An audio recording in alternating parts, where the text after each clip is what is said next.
Wait a second, see if anyone hops in here. Usually takes about a minute.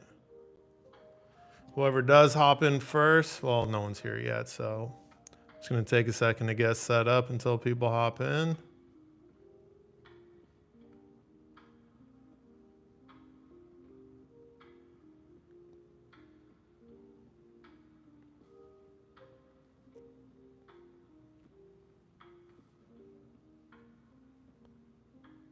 Always the nerve-wracking part.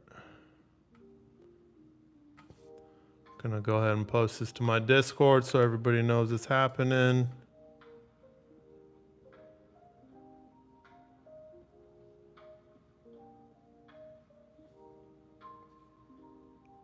There we go. We got 3 people already. That's what I'm talking about, guys. I'm just getting set up. Give me a second. Dropping a link in the Discord so everybody knows it's happening. If you're already in here, go ahead and like the video. That'll help YouTube circulate the live stream to more of the subscribers. And if you're not in the free Discord, hop in there. It's totally free. The link is in the description box for all my videos. It's a cool place to hang out, ask questions, stuff like that. Also, I'm playing some music in the background just for myself. I don't know if you guys can hear it or not.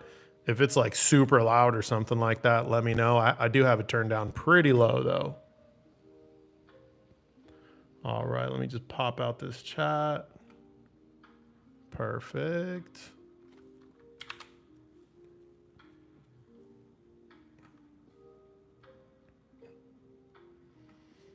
All right, we are live, ladies and gentlemen. So we got Chihu Audio Man saying, "What's up? What's up, brother?" Middle Earth Limited. Is that what your name is? Ambient level good. Hell yeah! Thank you. I appreciate that. I saw some other content creators doing that, and I was like, "Ooh, that seems cozy." Just like a little bit of relaxing music in the background. Like that's like, why not? Why not? So Chihu says it could go down a smidgen. Okay. Isai is saying only be here for a few seconds. Got the notification while walking along Bellingham Port in beautiful Washington State. That's what's up, dude. That's what's up. Hey, no problem, dude. If you can't stay for the whole stream, that's all right. I leave them up, so you'll be able to watch it later while you're exercising or walking the dog or whatever. You know what I mean? Whatever, pretty much. So let's see. We got 14 people in here. Cool. Appreciate it. I don't really have anything on my mind. I try to live stream like once a month, guys, but July is going to be pretty hectic for me. I'm not sure I'm going to be able to get a stream in, so I figured, hey, let's get a second one in for June towards the tail end of the month. Let me tell you what I have in for review that hasn't released yet, in case you got questions about it. Martin Logan Dynamo 12, the new one. I have that in for review. I've actually already filmed the review for it. That's a remarkable subwoofer. That has been so far my favorite modern subwoofer. And when I say modern subwoofer, I mean pretty much anything with the DSP, anything with an amp, anything with room correction, stuff like that. Subwoofers that really are going to digitize the signal and kind of change a lot of things. I tend to not personally love those subwoofers. I'm not saying they're bad. They're just generally not for me. I've always tended to like the analog stuff, the Rels, the Rhythmics, JL Audio, even that really inexpensive Caldera 10 that didn't use a DSP. My favorite subwoofers always don't use a DSP, but that Martin Logan Dynamo 12, that's a good one, man. That is a really, really good one. You could tell like Martin Logan's just been taking this seriously for a long time. And the crazy part, for a sealed 12, the damn thing weighs 62 pounds. So when it comes to build quality, they're not playing games either. Corey Morris just jumped in and joined my Tecton and Rhythmic combo as you live cast. Beautiful. I wish I could review a pair of Tectons, but I think after their whole drama situation, I'd imagine they're not wanting to send review samples to anyone, and I'd imagine most of the audience is probably a little bit, has some feelings about it too, and just best for me to probably stay away from that. Rhythmic, great sub. I'm actually planning to, I unlisted my F12 review. It was pretty old. The price has just changed so much since I published that. I'm like, you know what? Let's just unlist this video and we're just going to film a new one. So you guys should be seeing an updated version of that F12 review. And I also do, you know, if I'm being honest with myself, I feel like I didn't really do that subwoofer justice. I could tell by the comments a lot of people were like really confused and misunderstood what I said. Like in one part, I said something like, hey, like if you're a theater enthusiast only, you might want to go for one of their bigger subs. And this led people to believe I was saying the F12 couldn't handle theater, which just isn't true. What I was suggesting is, you know, generally speaking, a 12-inch sub is considered small for a dedicated home theater. Most theater guys want bigger stuff, 15s, 18s, stuff like that. And I was simply letting the audience know that Rhythmic makes bigger stuff, but everyone assumed I was saying like their 12-inch can't do theater, which like I don't know how people like drew that conclusion, but either way, I'm gonna redo that video. Yeah, here we go. PCal saying I'll never buy Tecton, which is a shame, but I can't support a guy that sues people over a critique of his speakers. Yeah, like I get wanting to protect your brand, you know, but there's ways to go about this stuff. I mean, the good news is Tecton is not the only brand that develops speakers like that. If you like that kind of concept, if you will, and want something maybe a little bit nicer looking, Zoo Audio, I think is a great choice. I don't know how they compare in terms of sound. Zoo Audio certainly doesn't use the same tweeter array. They more seem to be a fan of, you know, coaxial designs and as well as, you know, separate tweeter designs. But Zoo Audio is another great American-made speaker where you can get a lot for your money. We got 25 people in here. Let's see how many likes we got, because you got to click the like button, guys. That's how we get more people in here. I know it's annoying to hear me just keep asking you to do that, but it's just how the algorithm works, man. The algorithm only sends the live stream to a small handful of subscribers, and then based on your feedback, the algorithm will determine to send it to more subscribers, right? And your feedback is simply comments and likes, right? So we got 10 in here. And by the way, if you're watching on a TV, you can like from a TV. You just click up and go to the settings. All right, where'd I leave off? Al 2090 says, hey, Nemo, good to see you. Good to see you too, Al. Or good to see you type, you know. She was saying you said a Dynamo 12 review's coming soon. Yeah, it is, man. Yeah, that's a beast of a subwoofer. It does everything just really well. It's the best app I've seen so far. The only critique I have is the app doesn't have the ability to save profiles. And I emailed them and I'm like, hey, am I missing this? And they're like, no, it doesn't have that feature, but it is coming, you know.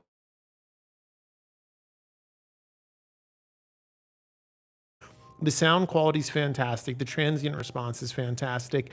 The definition it has in the leading edges is fantastic. It's just a really good all-around sub, you know. Yeah, Dynamo 12, the new one is phenomenal. Corey Morris says I had them before the thing happened with Aaron. I hated it too. Oh yeah, Corey. I mean, I don't think anyone's judging you, and I wouldn't even judge anyone who bought Tecton today. Like a company's drama with another, you know, business professional is not necessarily the customer's concern. The customer's concern really should be, is the product good? Is it priced well? Do I like it? How do they treat their customers, right? That's really all the consumer should concern themselves with. Now, the consumer certainly is welcome to consider more than that. You know, there's people that consider, you know, how a company behaves politically and things like that. And I personally don't do that. Like if I liked a Tecton speaker, I'd buy it. I don't care what their drama is for other, you know, with other reviewers. I just wouldn't want to review one as a reviewer because I don't want to deal with that drama, right? Oh, I just pulled like a huge chunk of like a knot from the bottom of the beard that had detached. Anyway, I digress. Where'd I leave off? Corey was saying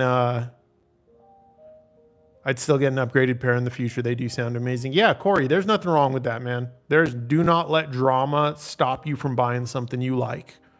This hobby is about fun and passion and finding stuff we like. You don't have to love the brand. You don't have to love the people behind it or how they think or what their politics are or how they treat other reviewers. As a consumer, it's simple. Is it priced well? Do you like it? Does it sound good? If so, buy it. Buy it, you know? Life's too short to concern ourselves with the drama of others, you know?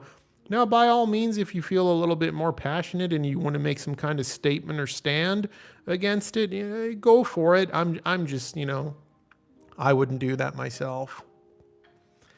P-Cal saying, would you ever review those Dutch and Dutch bookshelves? No, bro, I don't like powered speakers. I don't like reviewing them. They sound good. Most of the time they're clean and clear is kind of their tonality. They almost always go for the studio monitor presentation, and that's just not for me. They're cool. They're great. But I think Darko covers powered speakers plenty, and I should just enjoy doing what I enjoy doing, which is passive bookshelf speakers, subwoofers, and integrated amplifiers, and every now and then maybe a DAC, maybe a streamer. Shiznitty says, sup Nemo, what's up, man? She Who Says was contemplating Martin Logan a while back, but bought dual SB 4000s on sale. ML seems like a great choice as well, especially in Canada. Yeah, Canada, you guys have some challenges in terms of pricing and how stuff's priced. I think Martin Logan's priced pretty good up there because it is a Canadian brand. I mean, SB 4000s are going to pound. I've heard SB 4000s. They're going to get louder than the Dynamo 12, that's for sure. The Dynamo 12 is going to have a little bit better transients, a little bit lighter tonal quality, a little bit less aggressive in the attack, but more definition in the attack and things like that. It's like a sound quality and transient response difference where the SVS takes the edge in terms of just output and just overall slam, and the Martin Logan's going to take the edge in terms of those nuanced details and words we use to describe bass fidelity.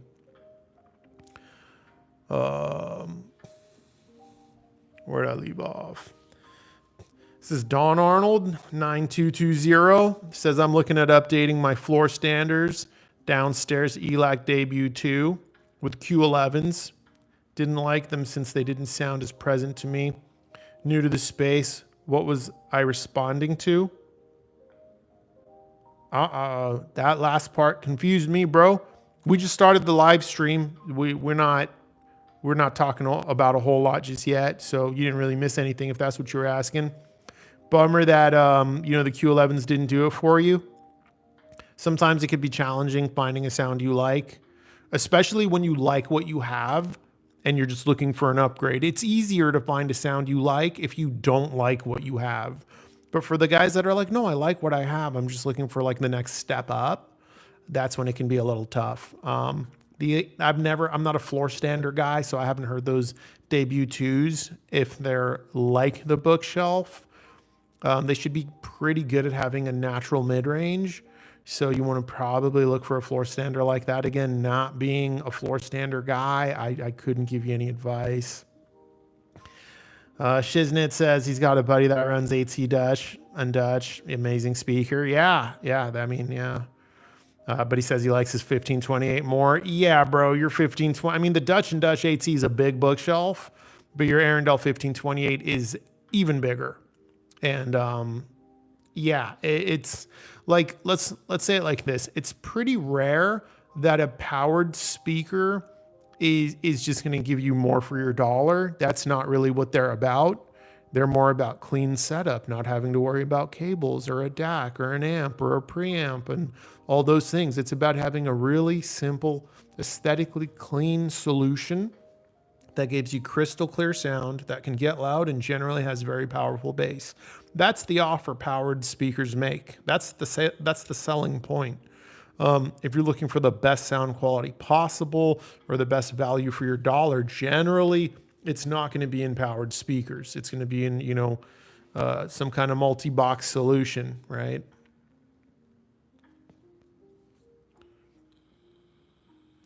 By the way, how's the background music going now? Can you guys even hear it? It's kind of like too quiet for me, honestly. I turned it down because I think Chihu said maybe a dB down, but like I can barely hear it now. Rolex DSSD says, yo, yo, yo. Yo, yo, yo. What's up, man? Tahitian 58. Nemo, every time I see one of your reviews or streams, I fire up the preamp and amp, get my Bucard S400 singing. Hell yeah, bro. Yeah, good, bro. Good. That's what we should do. We should enjoy our gear. We should listen to it. Ideally, you guys should be spending more time listening to your stereos than watching reviews. If you're spending more time watching reviews, about stereo content on YouTube than you do listen to music and enjoy your system, guys, you're doing it wrong. You are doing it wrong. You're stuck on the carousel. You're stuck in FOMO land. And, look, if you enjoy that, by all means, keep doing it. But you should enjoy your stereo every opportunity you get. That's why I use an inexpensive shit Modi DAC, so I can use my nice stereo even when I watch TV. I use my entire system just watching TV sometimes. Netflix, who cares? Hulu, who cares? Anime, who cares? Why wouldn't I?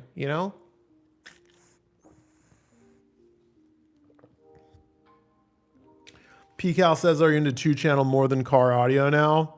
Did the pandemic change that at all? Pandemic didn't change anything for me, brother. I don't know if I've ever been into car audio more than home audio, except for like when I was a teenager and just like didn't have my own home. I've almost always been into 2-channel more than car audio. My car audio setup's very basic. What I tend to do, and this is almost always what I've done with cars, at least in the last 10 years, because in the last 10 years, automotive door speakers have gotten quite good. They're not as bad as they used to be on, say, something like a 1992 Honda Civic, where they were just awful, right? So what I do in most cars, and most of my friends' cars that want an upgrade, I keep the door speakers as they are. I dial down the bass so they could play a little cleaner and clearer. I add a small subwoofer and a custom box, because the custom box is probably one of the best car audio upgrades you could do. Matching that driver to a good high quality box. I get an amp, usually like something like a Helix. Doesn't need to have a lot of power. 300-400 watts is plenty if you've got a well-designed box.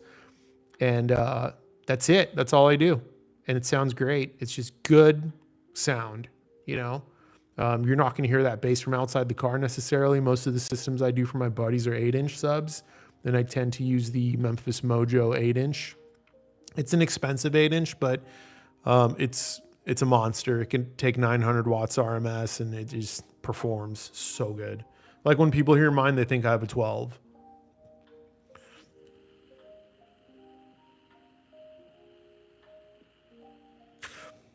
Tick McCoy, what's up, brother? He said, what the hell? YouTube fail. Notifications are on, and I just got notified now. What did I miss? You didn't miss much, brother. We talked about Tecton just a smidgen. It went exactly as you would assume. Not much. You're just barely, you're getting in here at the right time. And fun fact, guys, YouTube notifications are broken for me as well.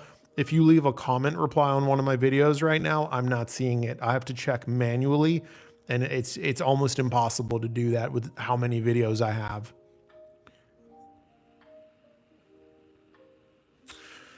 I didn't even check to see if my mic was on.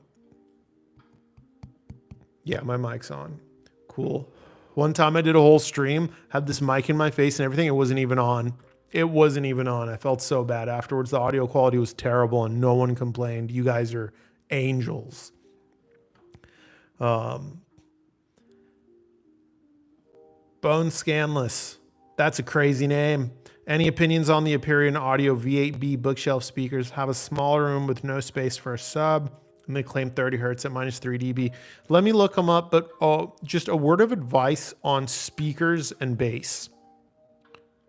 That is not what I wanted to do. A good speaker generally that has good bass can be fantastic, and that does not mean it's going to have bass like a subwoofer. Bass from a subwoofer is just different. Yeah, man, look, this is a little bookshelf speaker, my bro. Let me look at the specs. Just to, no offense, but a lot of you guys, sometimes you read the specs and you read them improperly and you make mistakes. So this speaker uses an 8-inch driver. So it should have powerful bass, but that's not always a guarantee. The Monitor Audio Bronze 100 has an 8-inch woofer and it doesn't have much bass at all. But let's see the specs.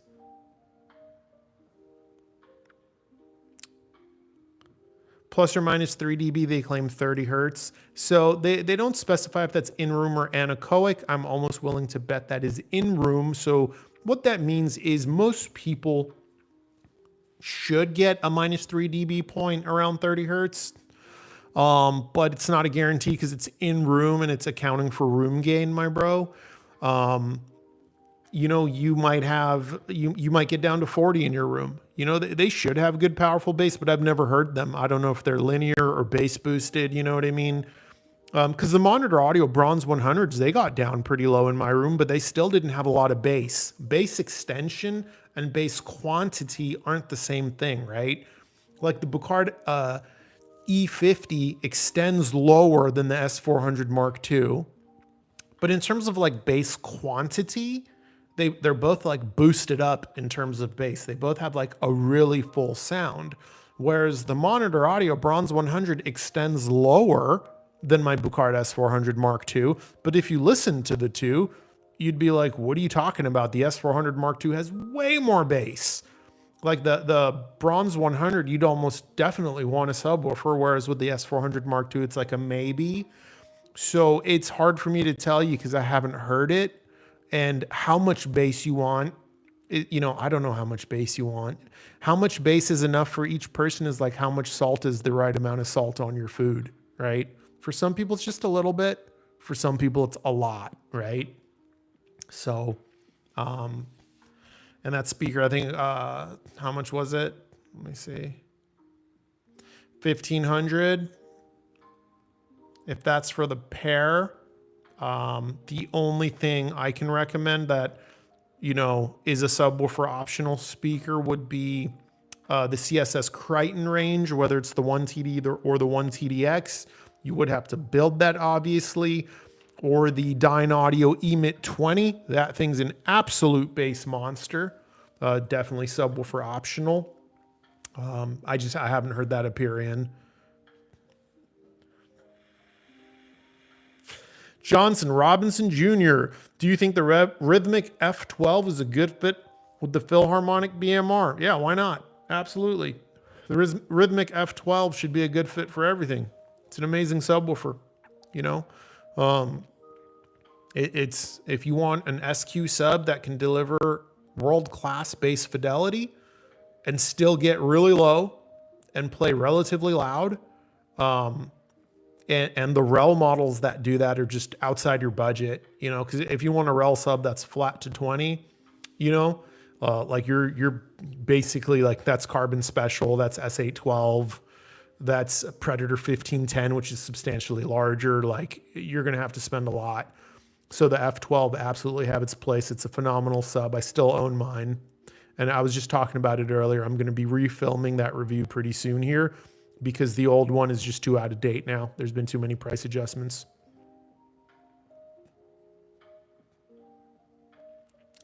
Middle Earth says, I like the sound level before, but I can hear it. Needs to be at Brian Eno level ambient listen or not level. I don't know what that means. I don't know who that person is, but I'm going to turn up the volume just a little. There. Really slight difference, but I can hear it better. Dick McCoy says, I want to enjoy my stereo, but I can't. I packed it up. My space has been invaded. What's your situation again, Dick? Like, what happened? I know you had to move. I know this is a big pain in the ass, but like, why can't you have a stereo? Are you like living with people? Did you have to like take in like your wife's family or something? I can't remember. You should be able to do some. Can you do headphones for now? I know it's not the same. Or can you do something in the car maybe? Add a sub to the car and just enjoy some bass there maybe? Dwayne Arnold 9220 says, are you planning on reviewing the new Wharfdale 5.2s? No, I'm not. And you're asking if I expect them to have the same narrow directivity since they're still using the soft dome. I would hope they would have fixed that beamy nature. I would really hope they would have fixed that. I'm not a speaker engineer. I'd imagine there's ways to fix that and still use the same driver, but I don't know. I don't know. I don't want to assume, you know. I would hope they would have fixed that, but no, I'm not interested in reviewing that, honestly. Like if they reached out and they were super cool, like maybe, but like I don't have a relationship with Wharfdale, bro. I'd have to chase them. I'd have to like email them and wait for them to email me back. And I'm kind of at the point where I'm like, hey, like I don't have the biggest channel in the world. I know that, you know, we're around, you know, coming up on 35,000 subscribers. And I'm not trying to be like arrogant or entitled by any means, but I do feel like my channel is big enough where like the people that want to work with me, like they can reach out. My information's public. You know what I mean? And we could chat about it. I've had brands already do that, and that's why you see the brands you see. You know, like I have a full-time job by day. This YouTube channel isn't a source of income for me. It's not a job for me. It's just a fun side project. So I tend to work with the people that are easy to work with, like Yamaha. Like they reached out to me actually, right? Which was super cool. I was like, whoa, I was really surprised. But then like I sent an email back telling them like, because they're like, what do you want to review? And I told them, no reply. I sent another email, no reply. I sent another one, no reply. I'm like, okay, I don't have time for this. You know, so even if they reach out, if they start ghosting me, I just like, I don't have time, you know? Like I use the same logic as I would apply to like picking up women. Like if I was talking to a girl and she stopped responding, I might send a follow up, maybe a week later, just like one more, you know, maybe it was just bad timing, you know, who knows, right? Like it's worth a shot. But if after say like 2 messages I send, I don't get a response like from a girl, I would usually like just back up like, hey, she's not interested. She's intentionally ghosting me. It's all good. You got to move on, right? And that's what I do with the manufacturers.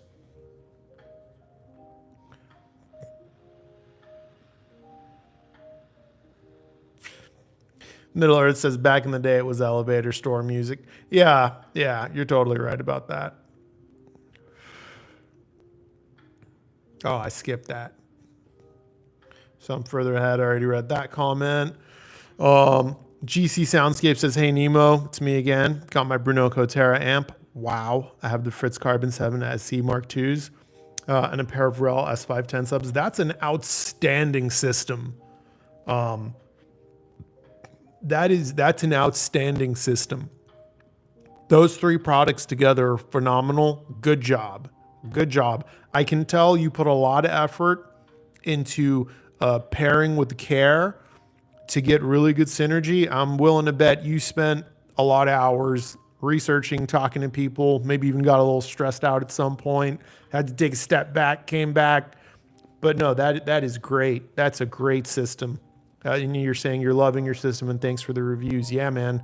Those 3 products together, I'd go ahead and say that'd be end game for a lot of people. That I could enjoy that as end game myself. Chihu says he's got the Bronze 100s and SVS Ultra Center upstairs in a 3.0 setup. I find it adequate for movies, but it's not overpowering. Yeah, like the Bronze 100s get low. They're just not bass boosted, right? You're not getting like extra bass. You have good, clean, linear extension, right? In my room, I even got down below 30 a little bit. So they do extend quite deep, but the bass quantity isn't extra by any means. It's even a little bit light, I would say, for how big the speaker is. Having an 8-inch woofer, I expected quite a bit more. And if anyone's wondering, the reason they would have tuned them like that is in a theater setting, that means they're going to have substantially more SPL capability. They're going to be able to play louder, cleaner, so on and so forth. The more bass a speaker has, the more you take away how loud it can play, right?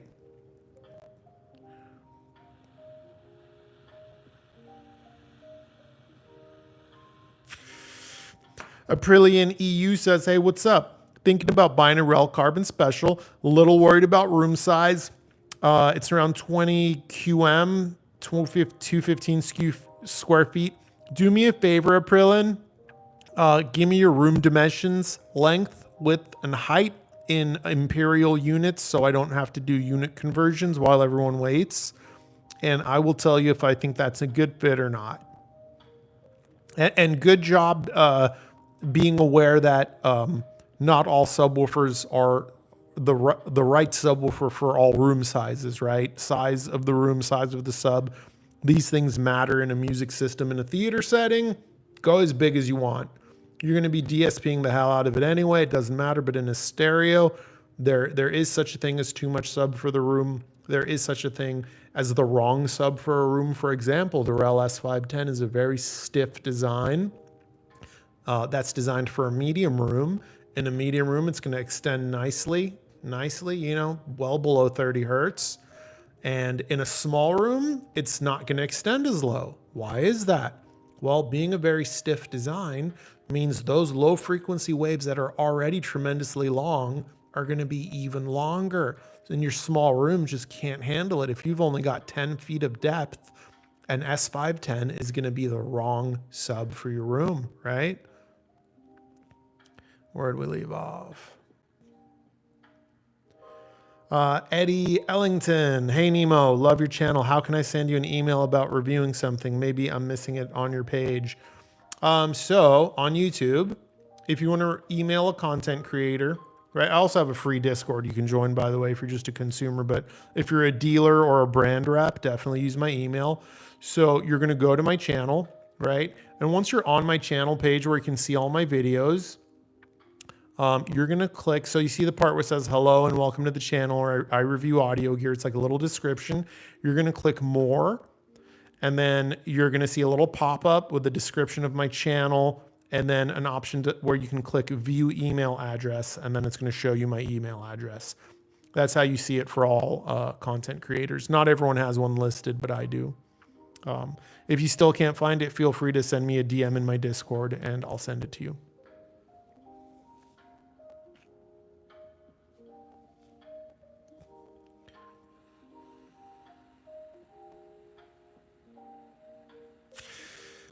Carlito Gomez, what would you think would sound better? 2 stereo power amps in bridged mono for 480 per channel, or the same amps in vertical bi-amped mode at 140 watts each channel? Well, 140 watts or more is a ton of power either way. So I'm going to go ahead and say, just try it.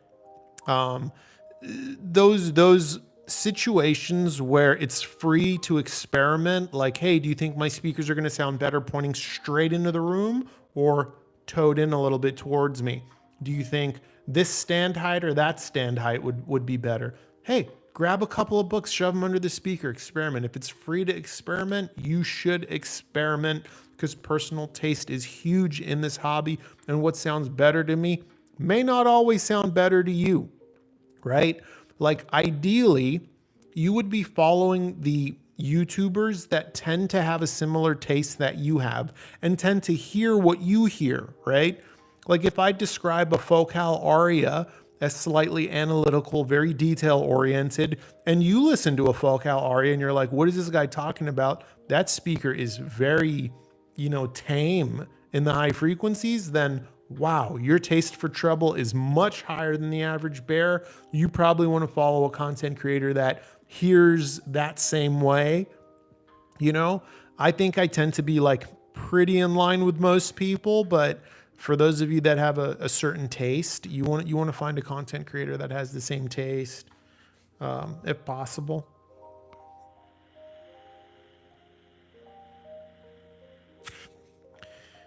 Chi Who says, what speaker would be at the top of your list to review that you haven't yet? There isn't one. Yeah, I don't have one, man. I'm not a person that gets excited much, for whatever reason. So yeah, I don't know. I'm like a very stoic person.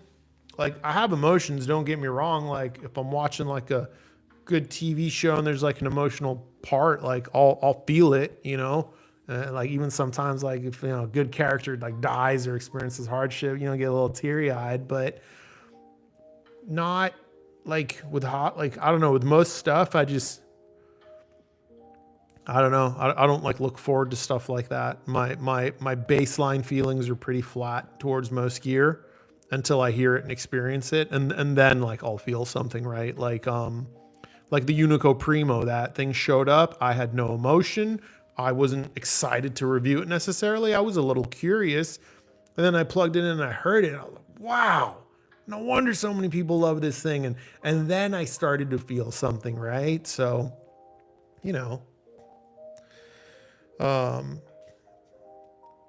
Chihu also says agreed, very linear bass, and it helps with vocal clarity, which is a strong point. Oh yeah, yeah. The Monitor Bronze 100 has some of the best dialogue intelligibility I've ever heard at that price.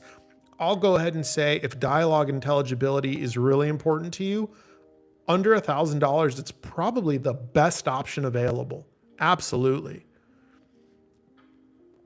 Let's see who else got a question here. Bone Scan says, also curious if you have any opinions or time with the shit audio Vidar. No, guys, I say this all the time. I don't expect everyone to remember what I say, but Shit is a company that doesn't really need reviews. Their stuff sells like hotcakes. They only work with a small collection of reviewers, and I'm not one of them. They would not send me a review sample, and they don't need to. I'm not like saying this like, oh, poor me, or oh, shit or mean people. Like, no, that's not what I'm saying. They're in a good spot. They don't need me. It does not make sense for them to spend money to ship me a product and then spend that same money to have it returned to them to get a review out of me. There's no reason for them to do that. Their stuff sells like hotcakes. And again, they already have a small group of reviewers they work with that they're very happy with, and they're not interested in adding to that, it seems like. John says, our dedicated room is 10 by 10 with 8-foot ceilings, and implementing a subwoofer has been challenging to say the least. Yeah, bro, that's a square room. Yeah, I'm sorry. That is the worst shape room for good bass. Are you the one that asked about the carbon? I hope you're not.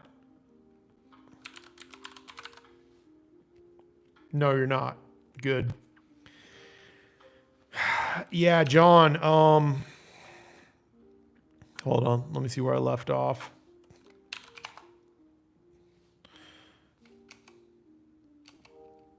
Okay. So you got a 10 by 10 room with 8-foot ceilings. That sucks. That does. The only way you're really going to get decent bass is your subwoofer all the way against the main wall and your seating position all the way against the back wall. That's the only place that room is really going to have a lot of bass. It's too small to really add a ton of bass traps. You could try to DSP the hell out of it. That's a tough one. That's a tough one. We all have the room we have, though. My only suggestion, this is what I would do. Vented sub.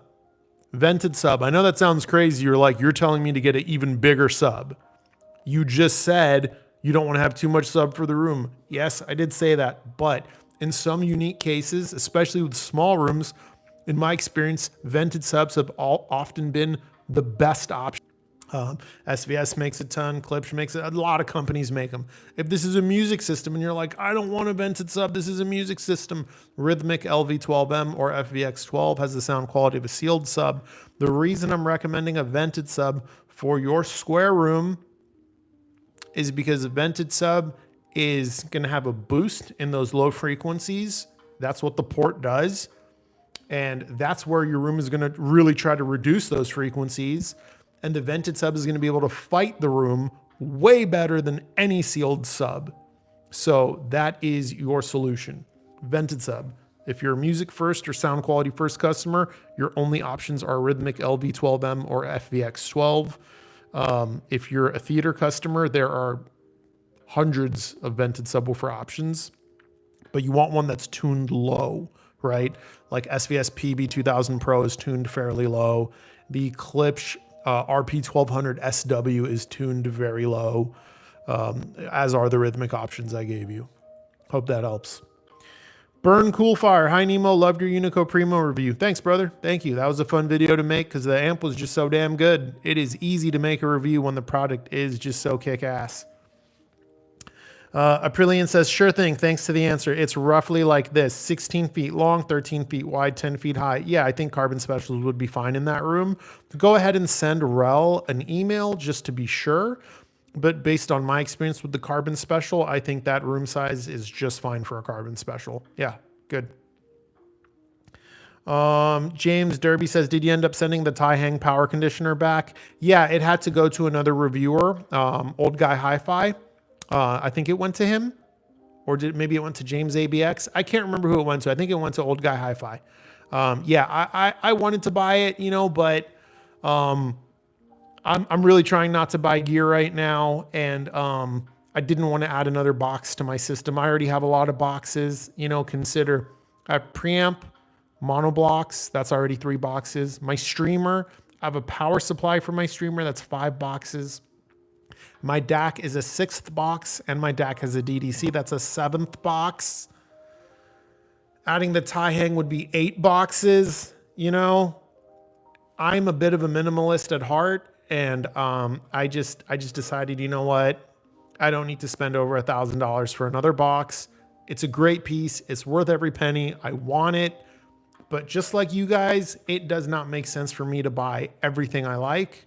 And also I have some other plans, some other things that require my money that I have my eye on. So audio is just really taking a back seat. I've actually sold a ton of my gear that's just been like sitting around, like gear that I bought back in the day. Like I sold my Hecko Auroras, my Polk Reserve R100s, my CSS Crichtons, which I really loved. But what I'm doing right now is anything I haven't used in a year, I'm just selling.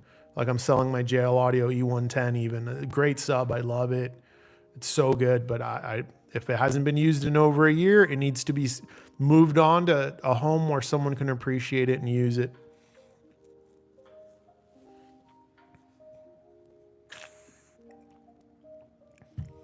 Burn Cool Fire, personally, would you choose Primo or Choco for your Bucarts? I could go either way. I could really go either way. I'll tell you the difference because it seems like that's maybe the boat you're in. I could go either way, but if holographics are the most important thing to you and you don't mind, maybe not having the most resolving sound, because the Choco is more resolving in the high frequencies. But if you want the most holographics, that's the Unico. If you're willing to give up some holographics, the Choco still has good holographics, just not on the level of the Unico.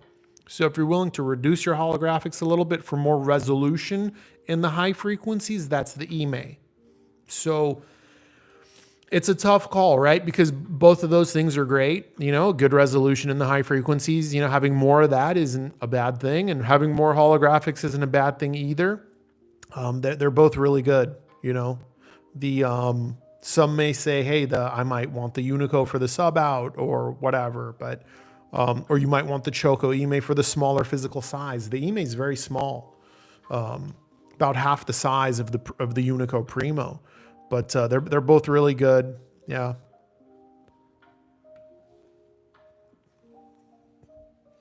AJ says, sorry, got in late. I did just purchase some ISO Acoustic Skya 2s for my 703 S3s. I just could not believe the improvement. Just wild. On second floor. Anyone else do the isolation products? Yeah, the guys in my Discord got into isolation talks for a while, and our belief seems to be that in some rooms and some homes, isolation might be just a massive improvement, and in other homes and in other rooms it may not be, and people should just experiment.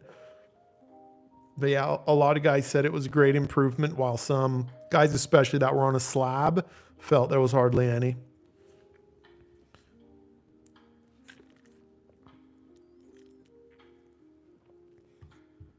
Man, I'm parched today. I might have to refill that water bottle in a second here. Gabriel, hey Nemo, please review the Ascend Acoustic Sierra. I tried. I emailed them a long time ago. I never got a reply. And you guys know I don't really chase. Asilab C6B. They're sold out right now. People keep asking me about those. I think like Aaron reviewed them. They look kind of like kind of like a budget S400 with a Purify woofer. You know, like I'll try, but if they're sold out, that means they're selling just fine. They don't really need a review. I'll try. I think I emailed them, honestly. Let me check. Hold up.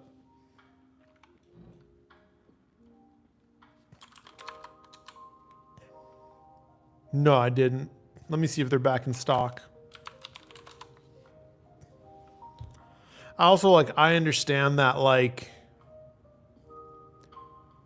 those speakers with the Purify woofer are popular right now, but I don't care about that. Let me see which one you're asking about. Hold on. So you're asking about the C6B. Let's go and look at the C6B. Let's go to their store. Oh, okay, so the C6B doesn't have the Purify woofer. So yeah, that one's sold out, bro. So if a speaker's sold out, they don't need any reviews right now, you know. All their speakers are sold out. Yeah.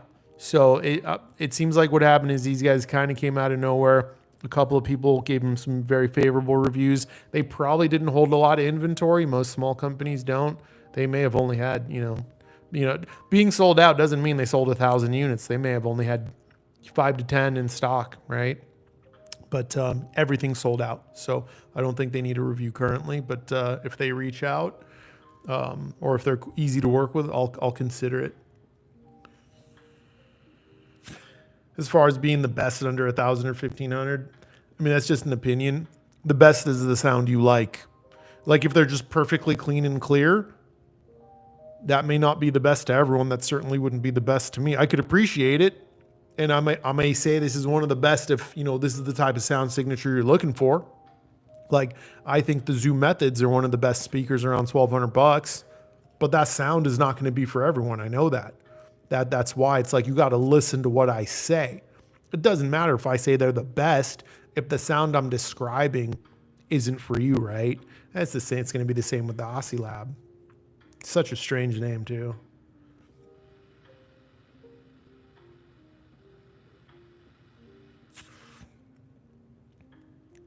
Svalbard says Nemo on the stream. Was it dune buggy season down there? No.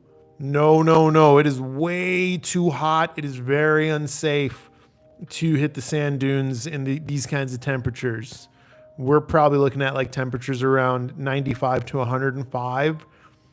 It's not ideal. You know, you're geared up. You've got a helmet on. You know, if you're, God forbid, you're out there by yourself, your car breaks down, that could be a bad situation. People have lost their life doing that. You want to go, that's more of a winter sport when things cool down. Matt Wright, what's up, brother? He says, hey, Nemo, do you like watches? That's a sore subject. That is a very sore subject. I think they look great. I'm coming up on 10 years at my current place of employment, and I will probably be gifted a Rolex, which I will be incredibly grateful for. I will be incredibly grateful for that, and I will wear it on special occasions. You know, when I go see my family or from, you know, doing some business travel and things like that. But for the most part, you know, I don't wear any jewelry. I can constantly feel jewelry on me. I had a Rolex Datejust for a while.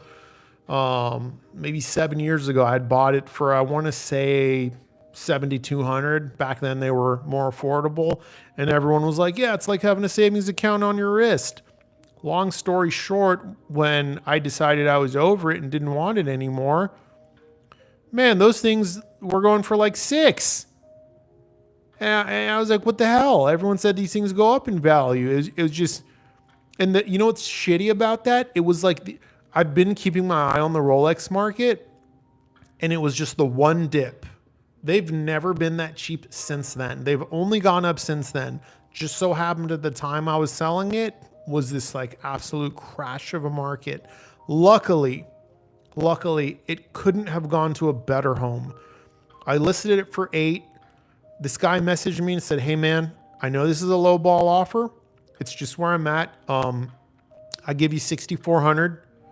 I'm I'm driving down from Northern California. I'll be passing through your city for my little brother's college graduation. The watch you have is the one he's always wanted, and it would make a hell of a graduation present. And I was like, damn. I said, fuck it. Yeah, I'll do that price. I met up with him and I was like, man, you're buying your little brother a Rolex for a graduation present. You must do pretty well for yourself. And but he had like a regular car, and he looked at me and he's like, no, I really love my brother, man. And I was like fuck, like I got a little emotional, just hearing that. You could tell like the dude wasn't like made of money by any means. Like that was like from his savings. He just wanted to do something special for his little brother. So I think it went to a great home, and I'm okay with that. But no, I'm not a watch guy for myself. No.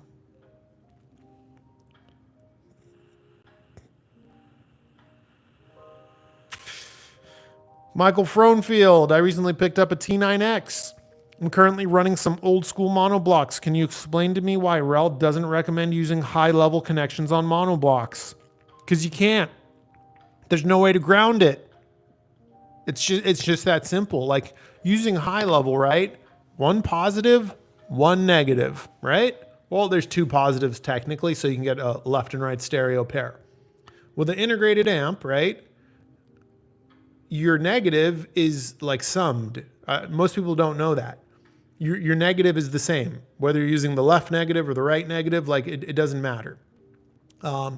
So you go, your yellow cable goes on one of the positives, your red cable goes on one of the other positives.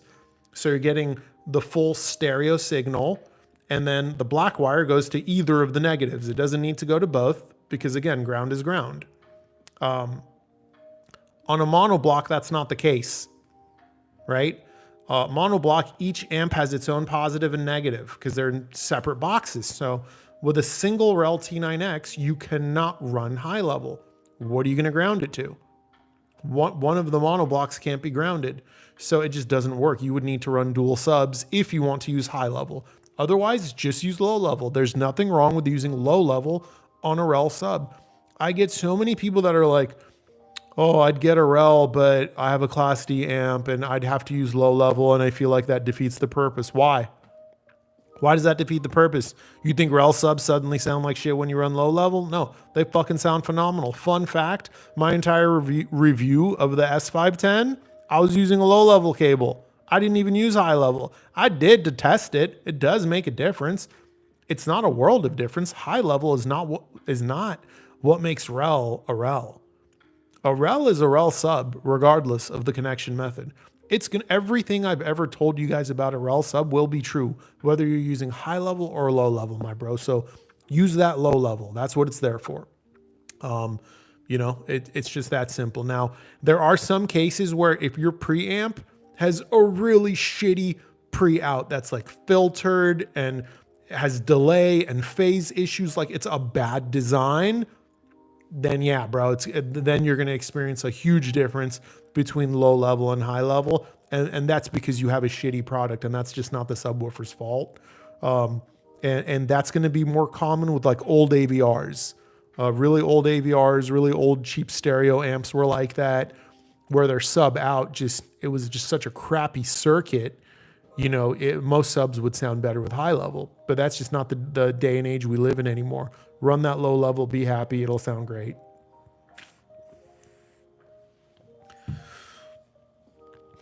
Where did I leave off? Curtis Taylor, have you considered doing a video or two about digital, meaning the fallacies inherent in PCM reconstruction and what's needed to overcome these issues? Absolutely not. No, that being overly technical is my least favorite thing in the world.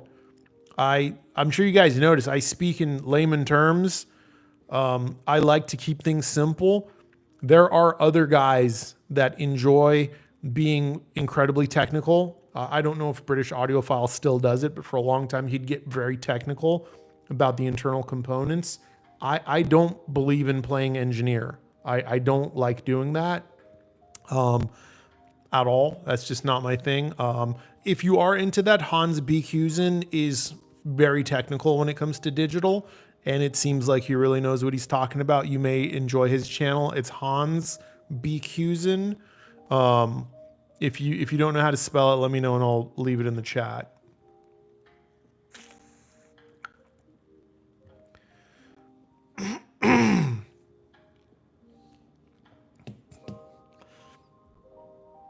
Barashkaz says, you got me thinking about prettier cables. Good. There's nothing wrong with having pretty cables, man. There's nothing wrong with it. Going from basic speaker wire to flat silver, cool looking, that I have zero expectations of making an audible difference, but nice if it does. That's a great way to go into cables. That's how I went into cables. And I did experience a difference, which really did surprise me. Because I wasn't a cable denier, but nor was I a cable believer. You know, these people that talked about these night and day difference and collapsing sound stages, I thought sounded a bit dramatic. So I just bought pretty cables with no expectations, and I was pleasantly surprised. And I would later go on to experience cables that do actually collapse the sound stage and cables that do actually expand it and things like that. And that was really surprising to me because I wasn't expecting that. Yeah, pretty up, dude. Do it.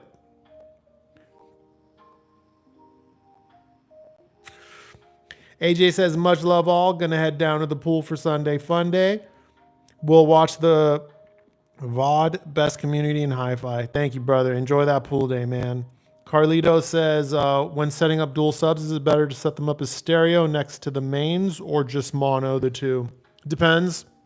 There's been many forum discussions on that topic, and 50% of people say their system sounds better stereo subs.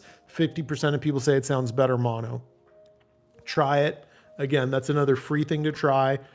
Have your own experience. Your taste is the only thing that matters. The only consistency I saw is the theater crowd does tend to feel dual mono is better. But the music crowd seemed to be split down the middle, 50-50. Speedy says, hi, mate. Have to downsize to a bedroom with a length of 17 feet and 10 feet. That's a good sized bedroom. That's bigger than a lot of our listening spaces. Where do you suggest I place the speakers, against the short wall or the long wall? General advice is the long wall. I do the short wall myself. But I think the audiophile advice is, if your room is rectangular, the longest wall is where your system should be. But I take an aesthetics first approach. Do with that information what you will.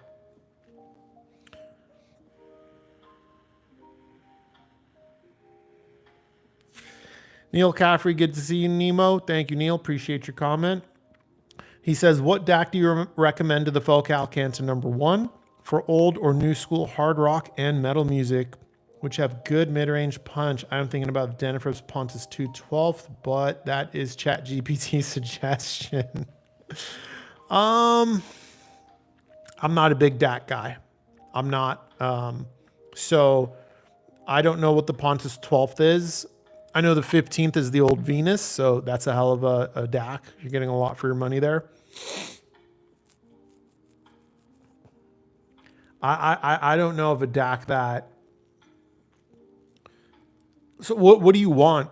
What do you want to change in the speaker, or what area do you want improvements in? What tonal shift, if any, do you want, or did you simply just want more detail? Do you want a warmer mid-range? Do you want a smoother top end? You know, maybe let me know and I'll answer with the limited DAC experience that I have. Kunzru, big fan from India. Quick question. Can the sound of your system vary subtly in spite of all the settings being the same? Some days your system sounds amazing, other days not so much. 100% yes. 100% yes. I've talked to other people about this.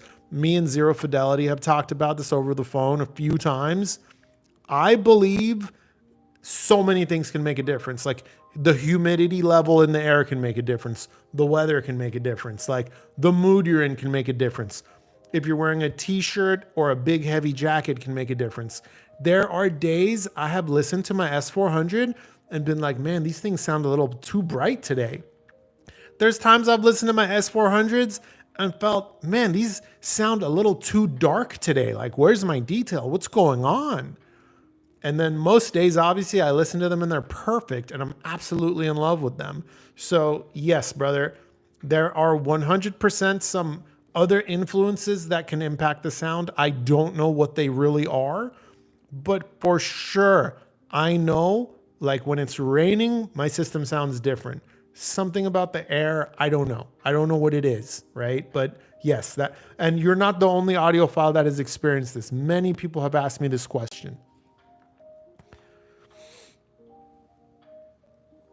Let me see where I left off.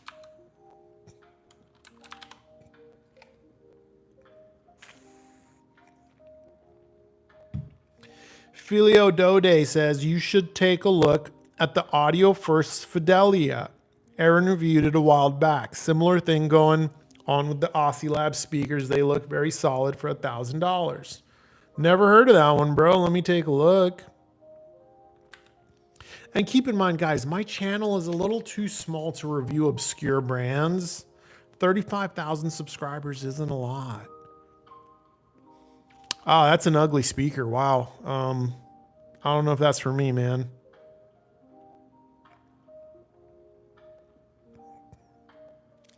Is this a DIY speaker? If it's a DIY speaker, forget about it.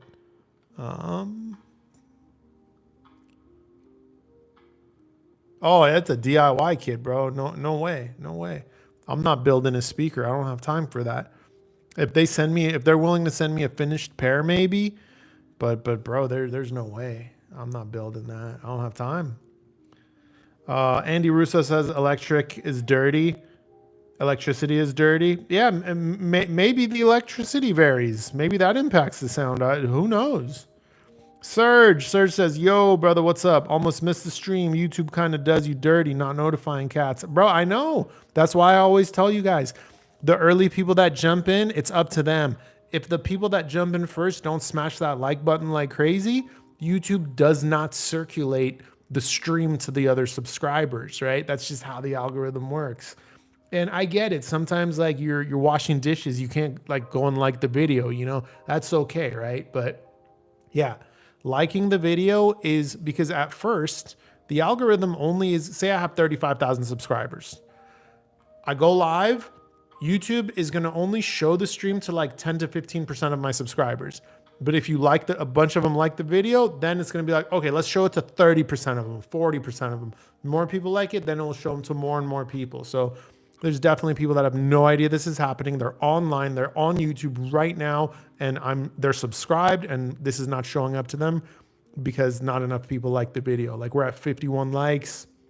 Not bad, you know what I mean? I don't know how many likes the algorithm wants to see.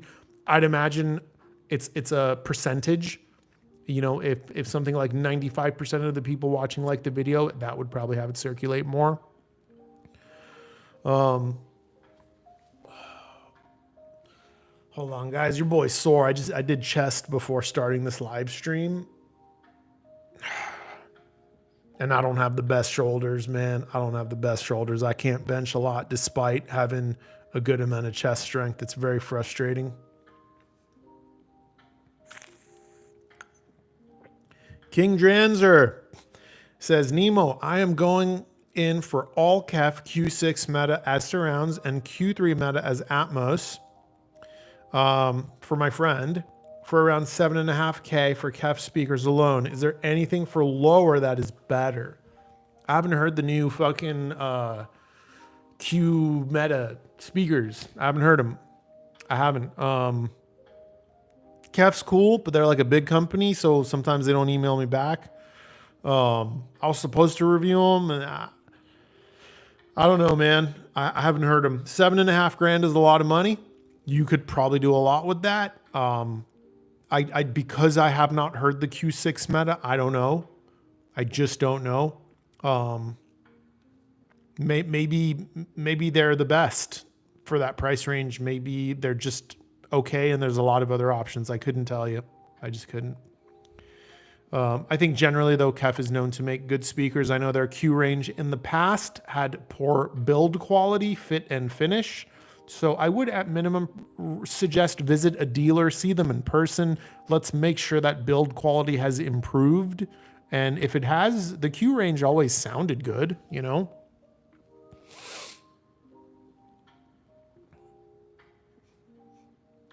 Chihu says, when will the Nemo bedazzled leather chaps be back in stock? Chihu, you know, that was a limited release just for the VIP subscribers. We're not supposed to talk about that. That was for the small group, you know, of us that, you know, yeah, that's like Fight Club. We can't talk about that. Carlito says, do you ever fall in and out of love with the whole hi-fi scene? No, I'm a pretty consistent person. And I do hobbies in a way that they stay enjoyable. And I think a lot of people don't.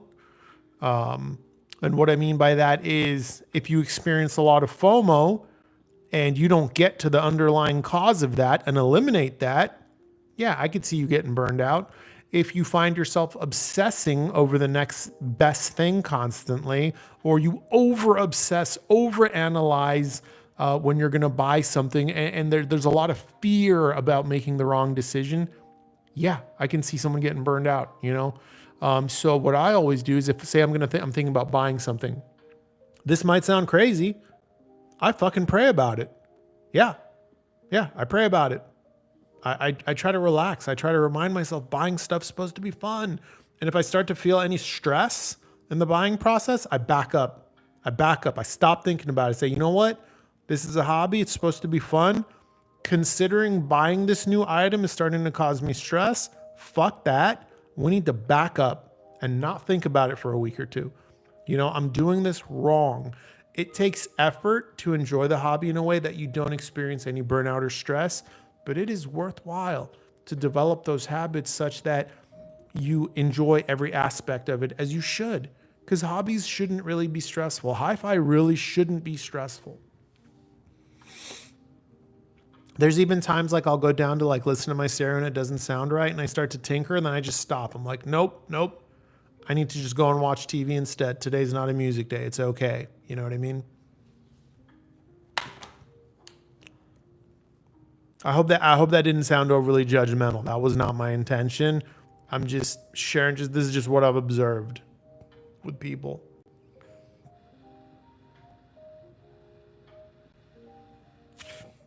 Also, Carlito, I don't involve myself in much drama. I'm like a very like I don't care person. Like people ask me about politics all the time, like what's going on in this country and that country. I don't care. I don't care.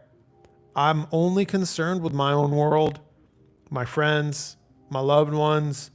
I don't care about worldly affairs. I don't care about drama. I can't control it, bro. I can't.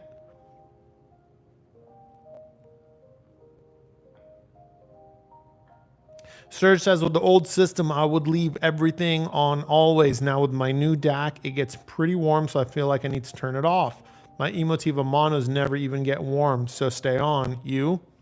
I leave my system on all the time.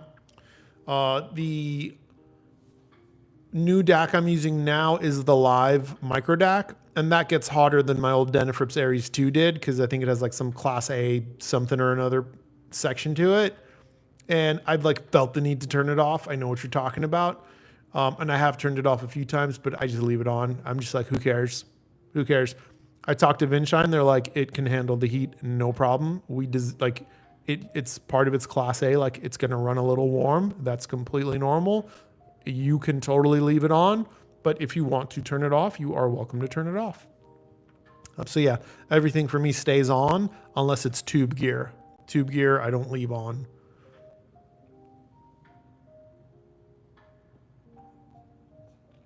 Charleston Desmond, dude, if that's your real name, that's Desmond is such a cool last name. That's like movie star shit. Says he bought his UDDC based on my review. Love it. Really lifted my sound. Awesome, dude. Yeah, they're real, man. The upgrade they make is very real, very noticeable. It's great stuff. And you can add a DDC to just about any DAC as long as it accepts I2S, I believe.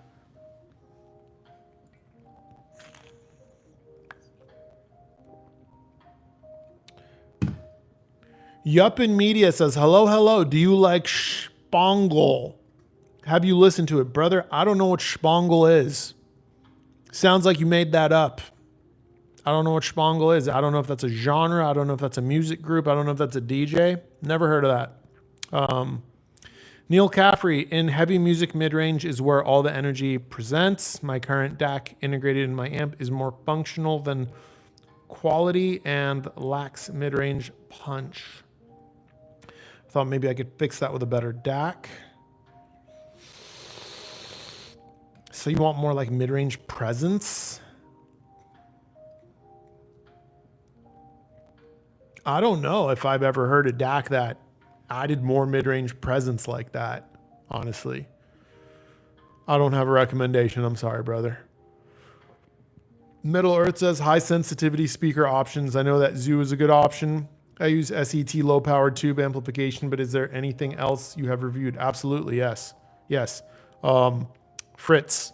Fritz speakers are some of the most tube friendly speakers, period. Not only are they high sensitivity, the impedance graph is very stable. There's hardly any drop. It's almost ruler flat. Fritz puts a lot of effort into designing them that way intentionally. Fritz speakers are some of the easiest loads on any amplifier.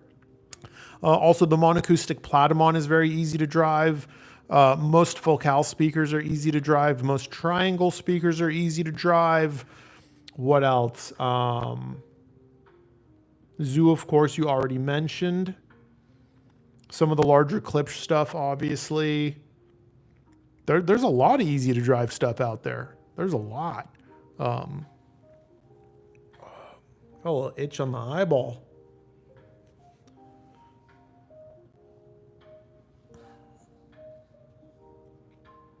Sorry, guys. I'm just trying to see where I left off.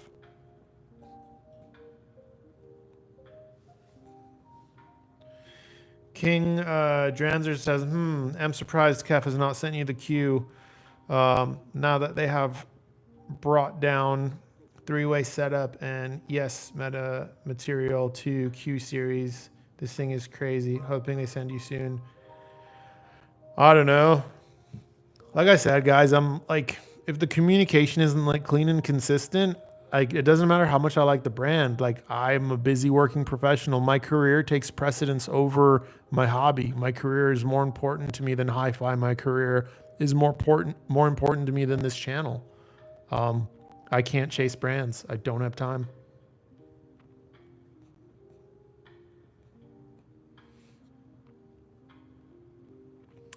Matt Wright retracted a message.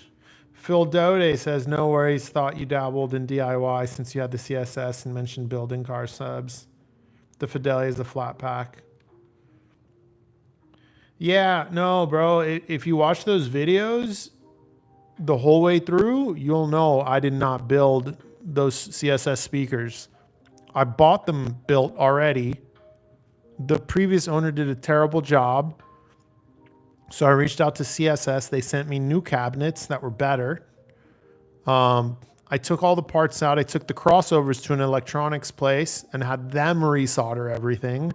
And then I put everything in the new cabinet CSS sent me. That's all I did. Car audio subwoofers, every time I've talked about doing the custom boxes, I try to mention this, but I have a guy in the Midwest that builds them for me. I just design them. Like I design the port tuning frequency, the port area, the shape, the baffle thickness, the thickness of the other walls and all that stuff. I send him the like complete design and he assembles them for me. I do not like tinkering. I don't like soldering. I don't like cutting wood. That is not my thing. Not fun at all. I know it's very fun for a lot of people. They find it very therapeutic. It's just not how I am. Middle Earth says Fritz has you on their homepage. Nice. I didn't know that. Yeah, the Fritz, it's a great speaker, man. It is a great speaker.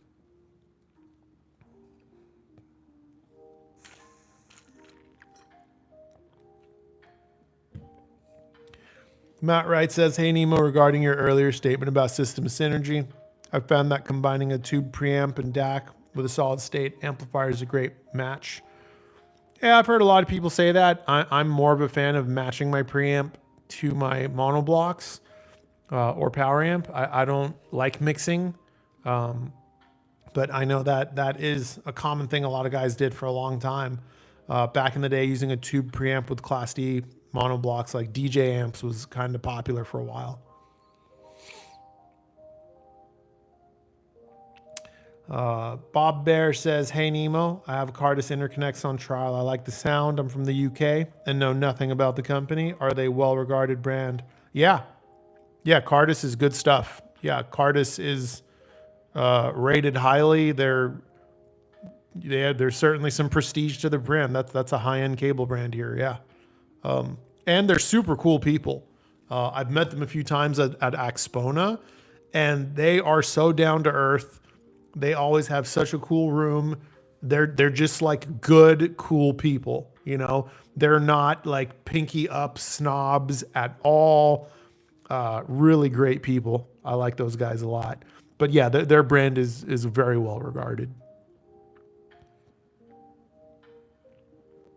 Carlito says, I get really frustrated when you think you got a good deal on a hi-fi item to later find out a sale comes out and undercuts the price you paid. That's just part of the game, brother. You can buy a car today, tomorrow the car is marked down.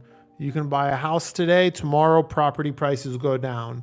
Those things are a part of life, and you know that's one of the things we just have to accept. You're not, this is a hobby. It's not about saving money. You know, Carlito, if you want to save money, then save money. Don't buy gear, right? When you spend money on stuff, it is like hi-fi is not an investment, right? So deal hunting, that's another thing I see that stresses people out. I'm not a deal hunter. I try to buy things at a fair price, not a great price, not a good price, not the best price, a fair price. If I feel like I paid a fair price for the product, I don't care if the price goes down later. I don't care.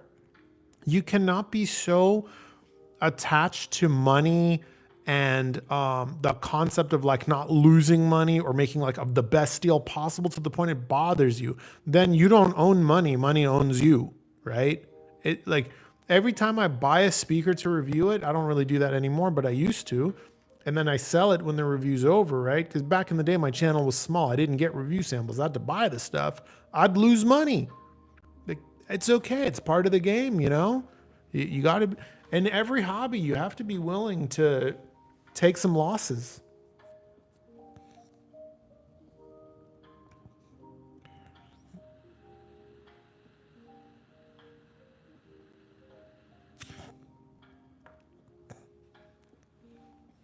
Neil Caffrey says most Focal speakers Canto 1, Sopra 1 are rated 88, 89, but it's not true. Measured sensitivity in both cases are around 86. Wow, I didn't know that. I'm not a measurements guy, but I care about this spec. The sensitivity is an important spec. It is. That's one that is important. It'll generally tell you if something's going to be a low volume champion or not, if it's an easier load. Sensitivity without an impedance graph is a little bit hard to know if it's going to be an easy load on the amp or not. That's a bummer that they lie about that. That is a bummer, man. A lot of these specs can be fudged. That is true. When I was thinking most Focals, I was thinking like their bookshelves, like the Aria, the old Cora, the stuff I've reviewed, you know, those did seem to be honest with their spec. Like when I plugged them in, I would have to turn down my amp a lot if I was coming off like my S400s, for example. And same with the Canto ones. Those did seem to be more sensitive. Sopras, I haven't heard. You know, yeah, I know you're saying Canto ones are actually lower, but in my room, I did have to turn the volume down a good bit when using my Cantas compared to my Bucarts. But maybe they're still off a little bit, right? It doesn't surprise me. Eddie Ellington, any experience with Buckeye amps? No, I don't review power amps. I don't review power amps on their own. I only review power amps as part of a complete system. So like if there's a matching preamp and a power amp, I will review that, but I will not review a power amp on its own. Bob says, thanks. No problem, brother. No problem. Yuppie says, can you name 3 favorite electronic albums? I don't do albums. I could tell you like 3 really good electronic songs. Let's see here. I'm bad with remembering the names, but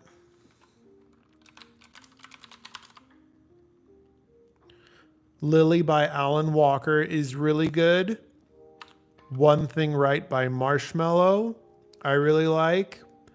And this other Alan Walker song, it's like I don't want to go. Yeah, I think it's called I Don't Want to Go. Let me see if that's what it's called. Yeah. Alan Walker, I Don't Want to Go, Alan Go Lily, and Marshmello, One Thing Right. I like those 3 songs a lot. There's a ton more I like, but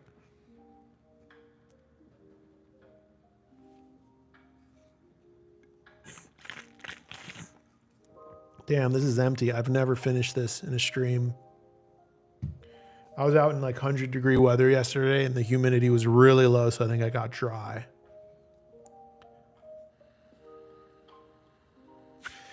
Neil says Focal's not lying. They just measure sensitivity at a different frequency. Misleading, perhaps. That's the problem with specs. All these specs can be pushed in some direction or another to get an outcome that looks better on paper.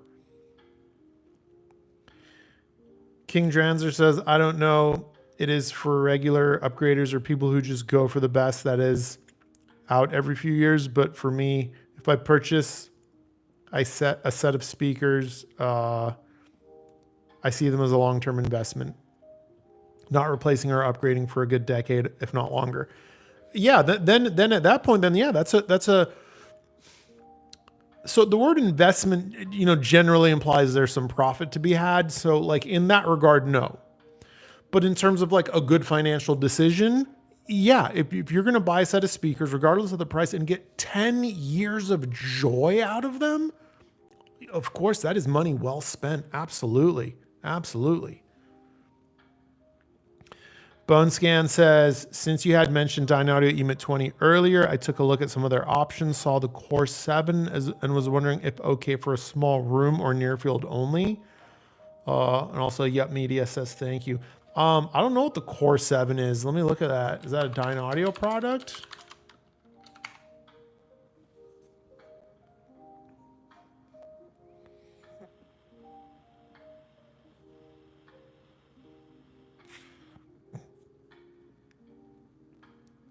So that's part of their professional audio range. Dynaudio's professional division is almost like a different company. Like my contact at Dynaudio can't send me that stuff. He represents the home division.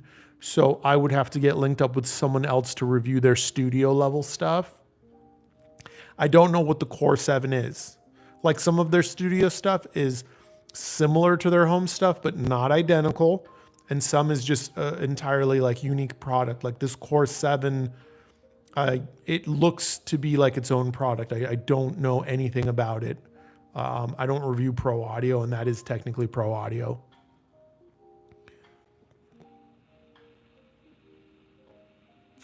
King Dranzer says that is huge profit returns for me. I mean, in the sense of you're not spending more money on other stuff, sure. Damn it.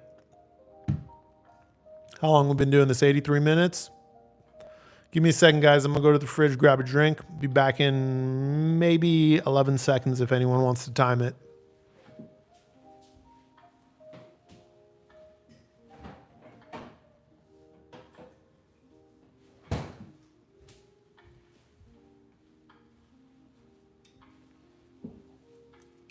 All right, the beverage of the day.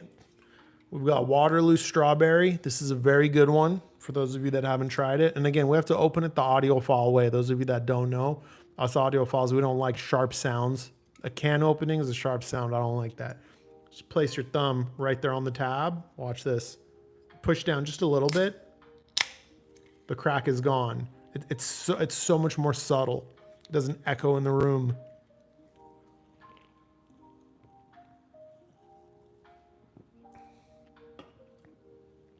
All All right, guys. It looks like the chat is slowing down. I end these things when they kind of come to their natural end. I don't want to overstay my welcome. If more questions come in, I'll answer more questions. These streams generally tend to go up to, 2 hours or so. Right now we're at about an hour and 25 minutes. So, feel free to fire away. But if this one ends early, that is okay with me too. Carlito says it's a shame that a lot of brick and mortar hi-fi shops have closed down. It's hard to purchase hi-fi things now without testing, listening to them first, leaving the customer in the dark. Yeah, the world has changed a lot for sure. But most brands do offer in-home trials. It does require you to spend the money first and then have it refunded if you return the product because you didn't like it. It does require the customer to do a little bit more research because you certainly wouldn't want to in-home demo 5 or 10 pairs of speakers, right? That would be a lot. But yeah, the world, Carlito, this is a part of us just getting older. Like I'm 42 now. The world is not the same way it was when I was 20. Like guys, consider this. When I was a young man, when most of us were young men, and you took out a girl on a date, maybe around high school age, right? Figure you're 11th grade, 12th grade, you got a car, you're going to pick her up. When you get to her house, you'd have to park your car, get out of your car, walk up to the door, and knock on the door. And if she didn't answer, there was a good chance you'd meet the parents right away. First date, you're meeting her parents. There was no cell phones. Very few people had cell phones when I was in high school. That was a big luxury. You were knocking on that door. That was so nerve-wracking. Oh my God. The men today will never experience that. They just text the chick, hey, I'm outside. She just comes out. They don't have to go and knock on the door. And that's just a small way the world's changed, right? These days, a young man may date a girl for a while, pick her up from her house numerous times, 20, 30 times, and still may never meet the parents, Life is just different now in many ways. And as we get older, we just got to accept it. Otherwise, we'll just become grumpy old men,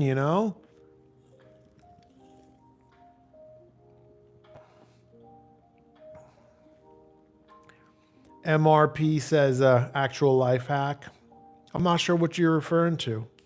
Neil Caffrey says sometimes when I miss your live streams, I watch them later, and I notice that the live chat is no longer displayed.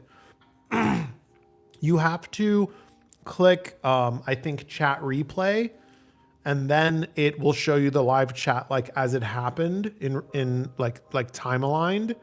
It's just like an option. King says he heard that Denon Marantz being purchased by Samsung.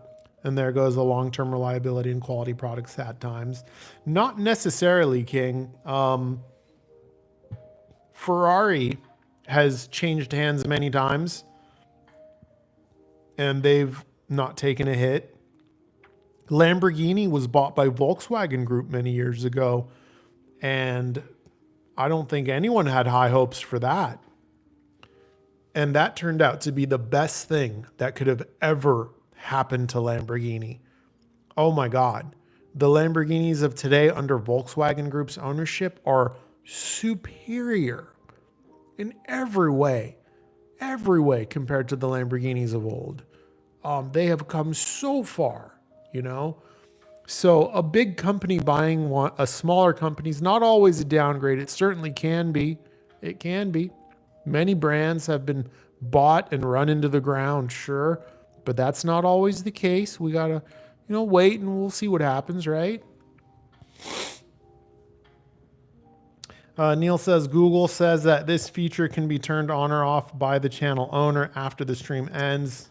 Is it turned off for some reason, or do you know nothing about it? I know nothing about it. I never have gone back and watched one of my streams. Yeah, I think the instant chat replay should be there, though. I don't know. I'll check the settings on this one when it gets uploaded. Graham Heron says, any chance you can review SVS SB5000 or 17 Ultra? No. No, no, no. I don't review products over 80 pounds for the most part. On rare occasions, I will. And those are very rare occasions. I'm not the guy to review, subwoofers that are 100 pounds plus. No, that's not enjoyable for me, Graham. It's torture. It is torture. Oh my God. I got to get those things back in the box. I got to ship them back. I do this all for free. I'm not moving around a 100-pound subwoofer. No, thank you. Yuppie says, any plans for IAG, Wharf, Leak, Quad stuff? No. Or old British brands? No, not really. I never know what I'm going to review next. It's always random. This whole channel has been run randomly for years.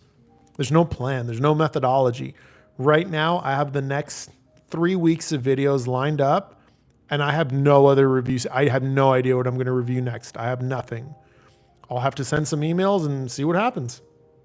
It's a very shoot from the hip approach I take. Bone Scan says, last question and thank you for all the replies. I can fit EMIT 30s in the room and compared to the 20s, how much will I benefit for the price difference? I mean, you're going to go to towers. Like towers, they're always going to have a bigger sense of scale, more output potential. I don't review towers, but towers are almost always going to be a bigger sense of scale, a more effortless sound, more bass power, more output potential. Like sound quality wise, they'll be about the same, right? But more effortless, larger sense of scale, larger staging, things like that.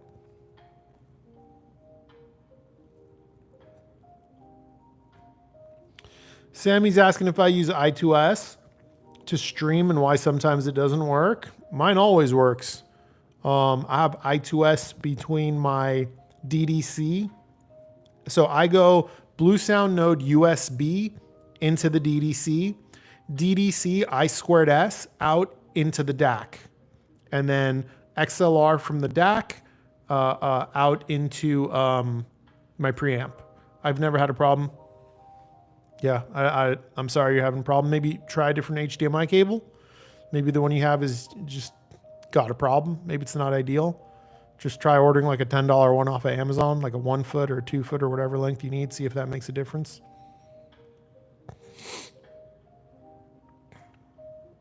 King says, here we are discussing Samsung. Nah, got zero hope. Any other brand, it would have been fine, but it is Samsung. Anything Samsung touches is something we shouldn't be touching. Why the Samsung hate? I mean, I know was it their fridge that had the leaking ice maker? I think Samsung generally makes good stuff, don't they? And also keep in mind, just because they bought the company doesn't mean they're going to change the engineers or the vision or the direction. They might just have goals of, improving things. We never know. Carlito says, do you have any experience with old hi-fi and how do you think it compares to with modern stuff? No, I don't like old hi-fi really. As a reviewer, it wouldn't make sense for me to be into old hi-fi.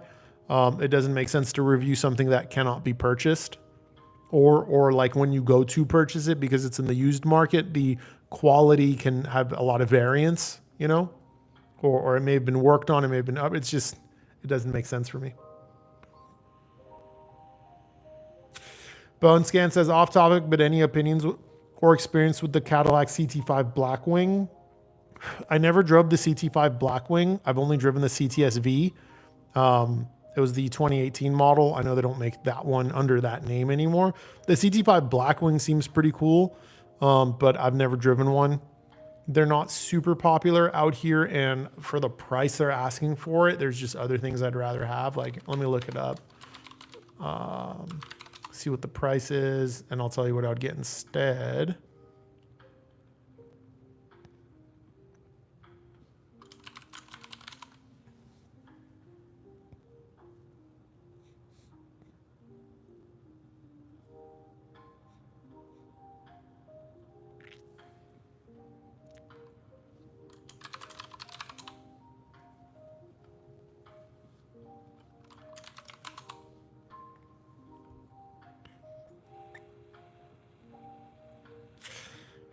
Oh, I think that was one like they didn't really make a ton of them. I think they only made like 1,200 units of that or something. Am I wrong? Yeah, 100K. So it's a $100,000 car. I'd rather have a 2-year-old Audi RS6.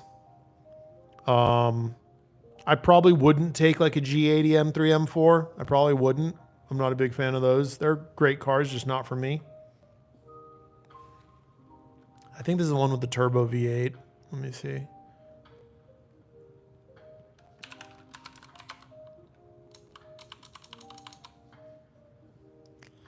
It's not coming up.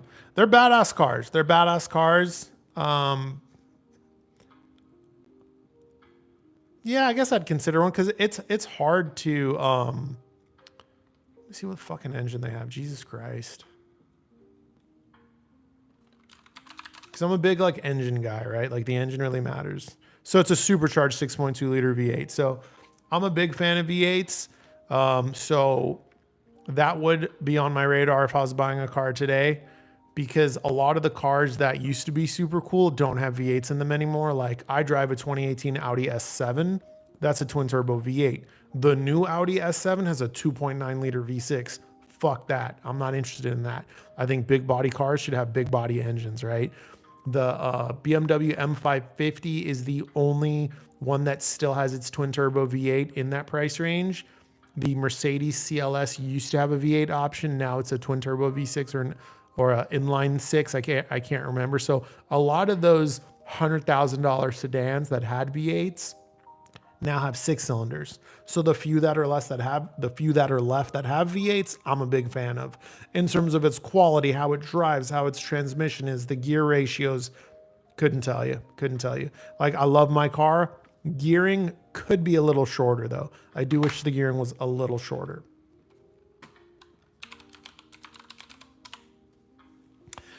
Serge says, do you think power supplies for things like DACs and preamps make a positive difference? Think PS audio regenerated or similar. That's not a power supply.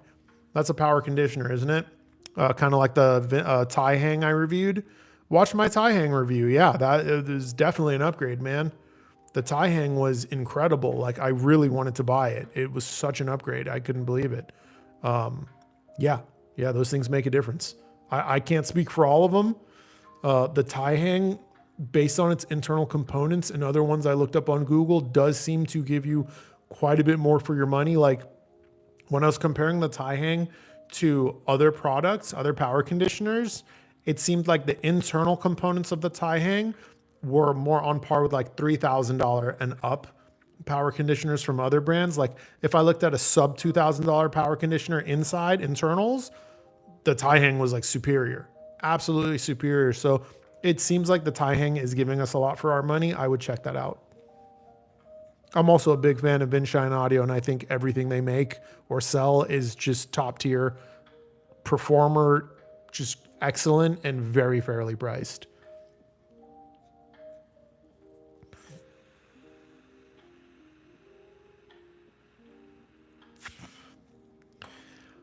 Andy Russo says, I've been looking at GANFET. I can't take the heat in my 12 by 12 room. What's the best sound you have reviewed?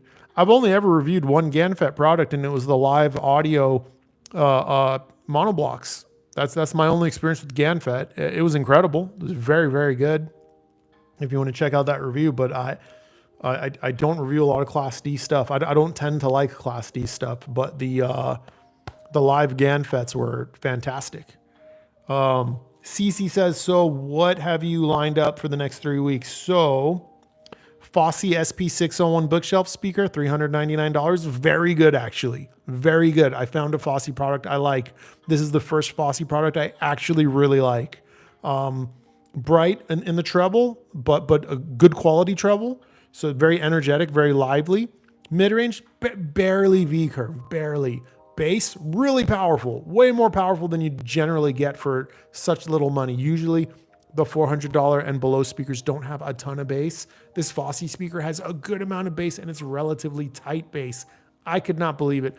Cabinet construction looks good, but it's very lightweight. It's just okay, but it is plenty good for the money. Oh my God. After that, Dynamo 12 by Martin Logan, that subwoofer. And then after that, that subwoofer is also really good. I talked about it earlier in the stream.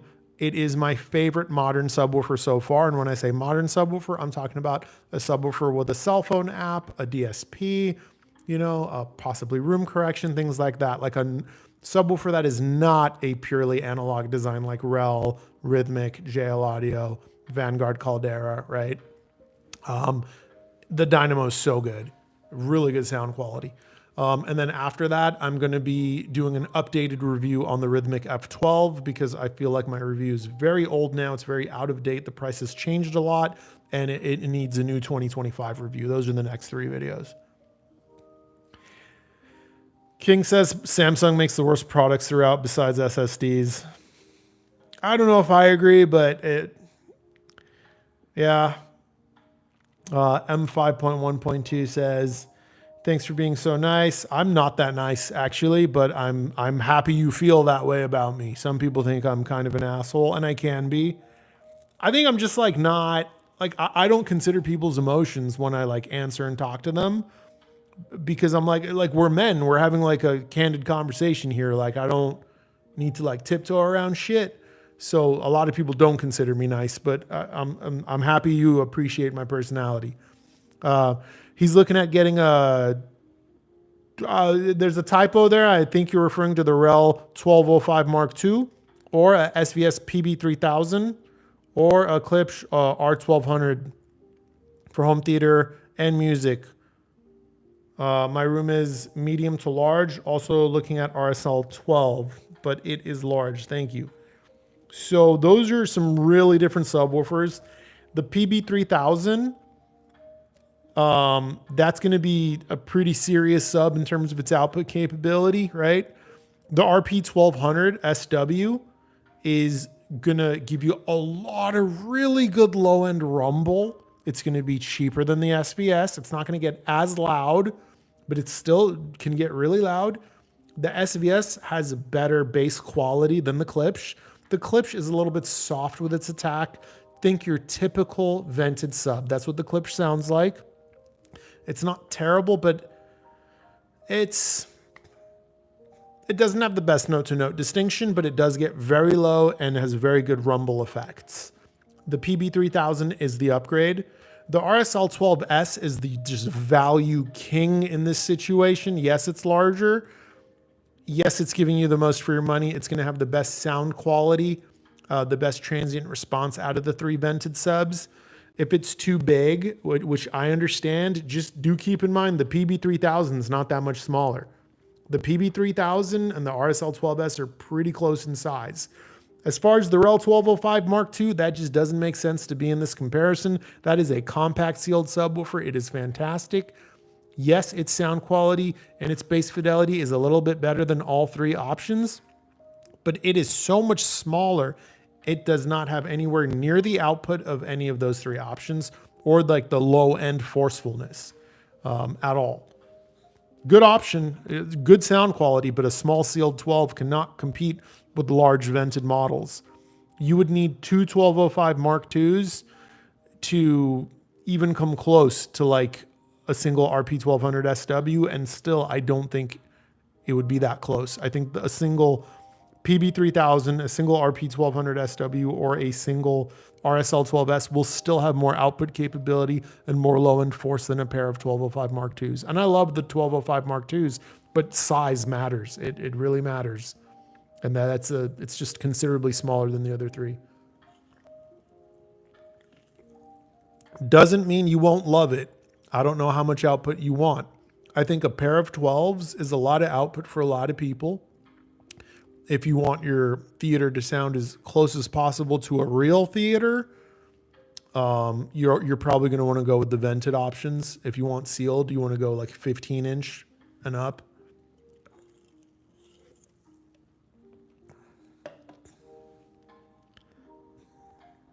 Dick hates Samsung too. Carlito says it's a shame ICE cars are going the way of the Dodo.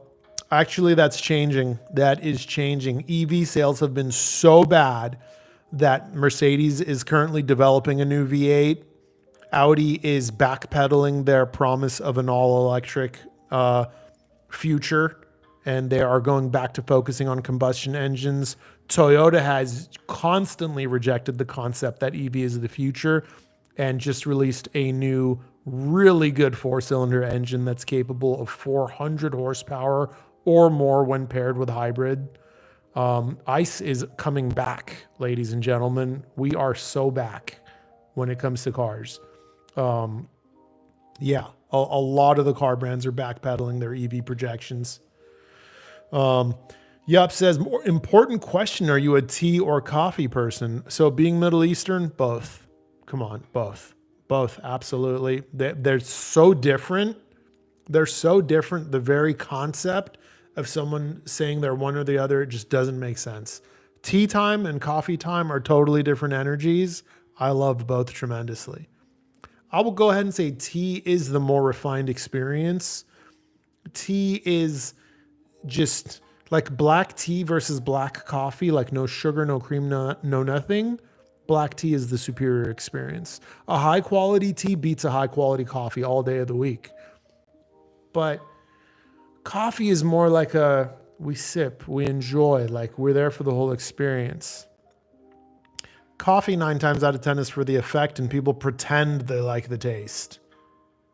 Most people don't like the taste of coffee. I don't care what anyone says. I like both.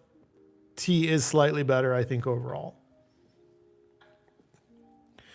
King says Corvette ZR1 and ZR1X are destroying the competition. I mean, there is nothing below 2 million that can even compete with the ZR1X. I know. I mean, it is, in terms of performance, it is a hypercar. In terms of prestige and allure, it may not be a hypercar, but in terms of performance, yeah. The Corvette ZR1 is like the RSL 12S of cars. You're just getting so much for your money. Oh my God. The only reason the ZR1 or even the Z06 isn't on my radar, I can't do the taillights. The car is so beautiful until you get to the rear end. The taillights just do not do it for me. They are such a miss because I am in the market for something fast. I already have a fast car, but I want something different also. I was looking at Audi R8s, GT3s. A couple of friends were like, hey, how about a Z06? Like those things fucking deliver. And it's every time it's like the taillights just don't do it for me. Beautiful cars at any other angle than the rear. Bone Scan says, thanks for all you do and appreciate you. Hey, thank you, brother. I appreciate that you appreciate me. Dick says, P.S. Really looking forward to your first Martin Logan review. I hope they give you more product for review from their family of products, Paradigm and Anthem. Yeah, so I originally asked for an XR11, and they were a little bit guarded about that, and I understand. Most brands don't want to start you off with their most expensive product, so I said, hey, no problem. What do you want me to cover? And they said the Dynamo 12, and I said, let's do it. You know, I'm trying to show them I'm a team player, and it's a great sub. It is a great sub. It really is. Andy Russo, I have. Thank you. You have what? I don't know what you're saying. Pal 1969 says, greetings, Nemo. For a casual audiophile listener, what is the best subwoofer for easy setup, DSP, etc.? Looking at upgrading to the SVS SB2000 or SB3000 sub for 2-channel listening. Thanks. SVS is definitely not the easiest sub to set up. There are so many options within the app. That's like kind of the opposite. That's like for the guy that is like fanatical, like the guy who loves just going through all the settings and, you know, over a period of time, like every time he sits down and makes some changes and really get it dialed in over the course of like a month. That doesn't sound like what you're looking for. You want something that's simple and easy to set up. That's something like a REL 1205. That's something like a RSL 10S. Something with minimum setup options that simply sounds good for the money and is just going to deliver without an endless option of tinkering possibilities, right? Or REL T9X if that's in your budget. And, you know, just keep in mind a T9X is a great sounding sub, but it's a 10-inch. It's not going to get as low or as loud as the 3000, but it's going to have a much better tonal quality to it.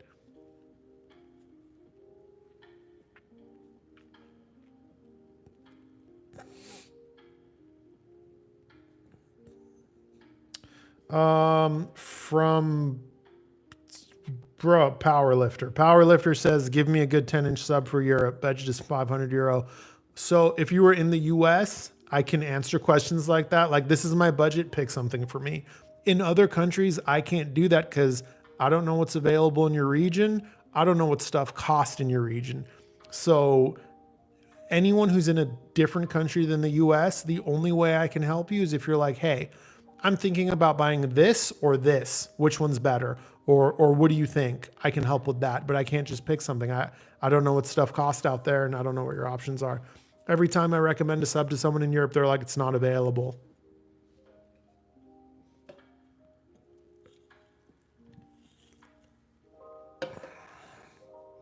Andy's out. Good seeing you, Andy. David says, what do you think of open baffle speakers? Any experience with spatial audio or DeVore? I don't have any experience with them. They're too big. They're just too large. I don't like big hi-fi equipment. King says Toyota and Lamborghini were the two brands which made a clear statement of not going fully electric. Huge respect to them. Yeah. Audi caved. Audi was like, we'll do all EV. Audi fucking stopped developing all ICE technology like 6 years ago. That's why the SQ5 and all their like, most of their cars are kind of like underpowered now. Their performance models like the SQ5, the S4, the S5, because they have an engine that is so old now and so underpowered that at the time they came out, they were good, but the cars they're in have just gotten heavier over time and they haven't further developed the engine, that you're just like left with these performance models that are subpar. And it's like, what the fuck, you know? That shit really pissed me off. But Audi's back supposedly, working on, developing more ICE technology. So we'll see.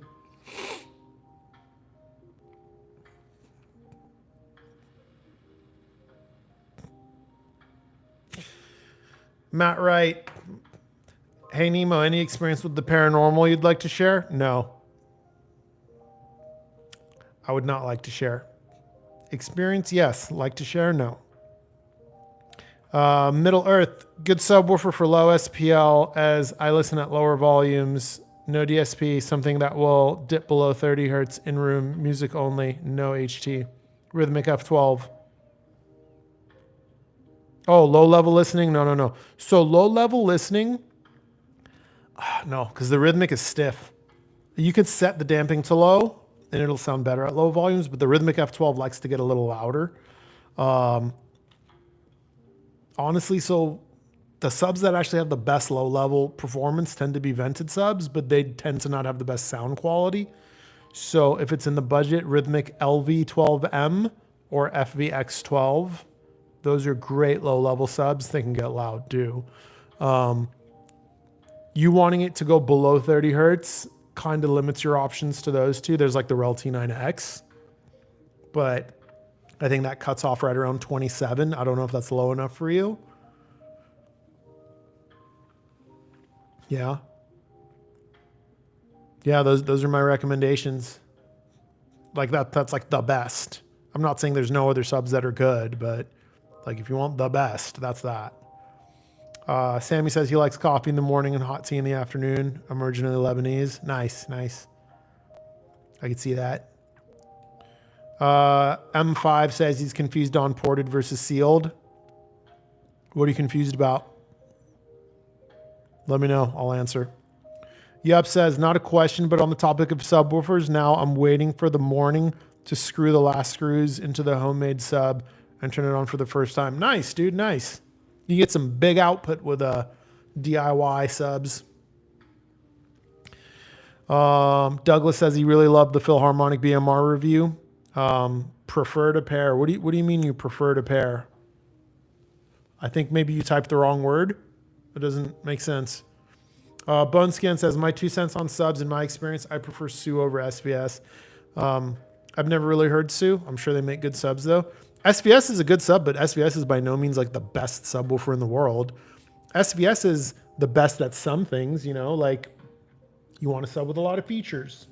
You want a sub with a rock solid warranty. You want a subwoofer with a return period and you want to be able to even upgrade and get full credit. Like Yeah, SVS is awesome in a lot of areas. Are they the loudest subs for the money? Are they the best sounding subs for the money? Not necessarily. Their tonal character is very heavy. Some people really love that. And if you love that, you're going to love SVS. If you don't like a very heavy presentation, it may not be for you. You may then prefer another brand that is not as heavy and aggressive, right? Also, all the SVS SB subs like to play loud. They don't like low level. SVS subs, like, because you'll notice there's guys that say like, oh, I tried a SVS sub, it was monotone. Yeah, you didn't push it loud enough. They don't like playing low. Like a SVS SB3000 sounds great within 15% of its maximum output. If you try to play it at medium volumes, it's like, it's all right. It's not like impressive. It's only impressive when you push it damn near to the limit.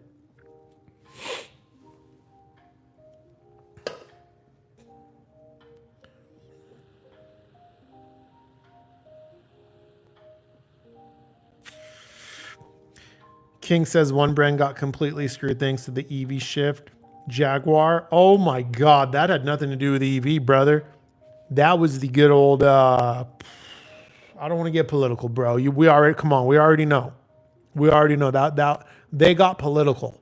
Jaguar got political. I don't want to comment on it, but that's where Jaguar failed. They got political. They tried to pander to a group of the population that is very small, relatively speaking. I don't know why they made that choice. I like if I was making a product, I would like, I'm Persian, for example, right? I'm from Iran. I would not try to advertise it to say Persian people only. I think that would be bizarre. That would alienate so many people that are not Middle Eastern or Persian, you know, like, why would I do that? Why would you choose to target such a small niche of the population just because they make a lot of noise? That's crazy. Like, everyone's money's green. Why make a car advertised clearly to one group of people? It's very bizarre. Especially from a brand that was so kind of like masculine in their design in the past. That must have cost them like billions. That's insane. That's like worse than the Bud Light thing.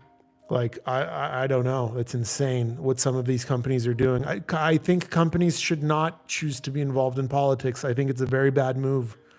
Rarely does it work out well. They just pander to this small vocal minority. It's a bad business decision. Because they could have made a good EV car that with marketing and branding that was not so bizarre, right? It was very sexualized branding as well.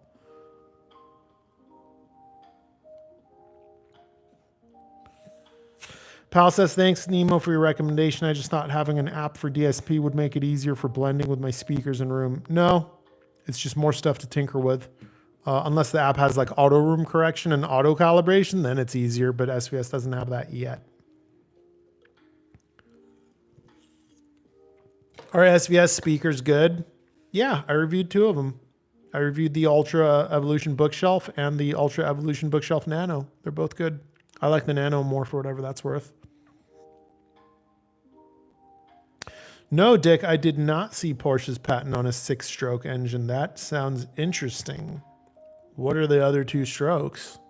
I'm going to look that up. Bonescan says he's never tried their books before. I don't know what you mean. Douglas saying purchased. Oh, you bought a pair of the BMRs. Nice. I hope you love them, man. It's a remarkable speaker. You get so much for your money. Powerlifter says, so in my country we have Clips, Yamaha, Sunfire. There's a lot of stuff, okay? For 500.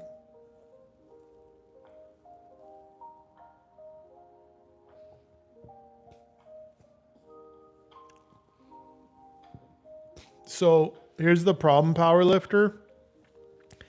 I don't review a lot of inexpensive subwoofers because they're not that good. I just don't like them. So I haven't heard most of these brands like $500 subwoofer. I just haven't heard them. I don't know. The only $500 option I recommend to people is usually the RSL 10S. And it seems like that's probably not available for you, but like I've heard like inexpensive Polk subs. They're like, it's like whatever, you know? If I had to guess, I have a feeling maybe Dolly would be a good one. Yeah, I don't know, man. I'm sorry, brother. Unfortunately, like sometimes I'm just not going to be able to answer every question, guys. I'll try, but if I don't have the experience, I just don't have it. Mike says, "Hey Nemo, do you game at all?" Yeah, I do, absolutely. If so, have you tried gaming using your main reference audio system? Yes, I have. It's awesome. But I mostly game up here, where I have the Supermon Mini, Hagel H190, and Kef KC62 behind the couch. But I did used to game downstairs, and that was cool too, but it's just more comfortable on the couch because I PC game, and I'm a couch gamer. And I beat Claire Obscure Expedition 33 as my most recent game, and I highly, highly recommend it. One of the most beautiful gaming experiences of my life. Oh my God. Absolutely incredible game.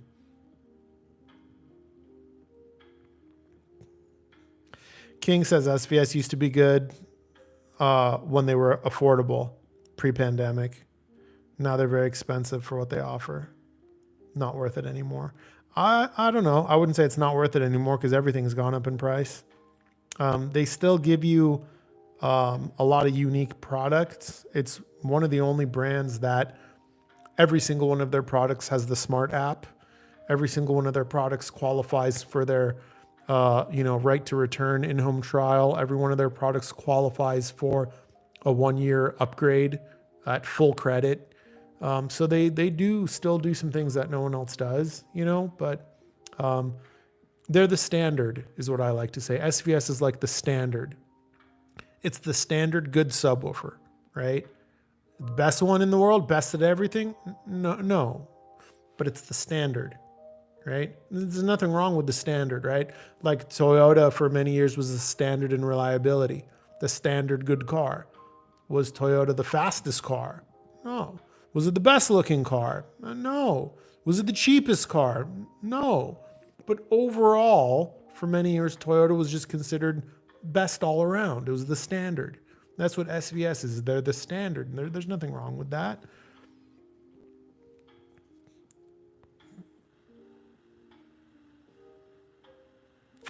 Yeah, the XJ, it was nice. Powerlifter says he's got the Spector 2 as speakers. Sean B says SVS has a funny commercial. The guy that used to be a bass head and still likes to crank it when the family is gone. Barkshaw says, "Hey, if my amp only has one RCA out going to power amp, could I use RCA splitter to route to power amp and sub? Currently doing RCA to sub out." Hold on, bro. Your amp only has one RCA output, so one left and right pair. Could you use RCA splitters to route to the power amp and sub? Currently doing RCA to sub and then out to power amp just seems weird. You're doing it the correct way already. If you use splitters, you're going to lose half your signal. Not ideal. You may run into more distortion that way. I understand you may not love what you're doing right now because it's going through your sub and you're probably worried it might degrade quality. It should be okay though. It would be worse to split the signal. That's almost a guarantee to degrade the quality and run into distortion. The way you have it is the correct way, believe it or not. Your only other option is to go preamp straight into your preamp straight into your power amp. And if your subwoofer has high level, run high level from your amp to your subwoofer. That would be the cleanest way, but I don't know if your subwoofer has a high level.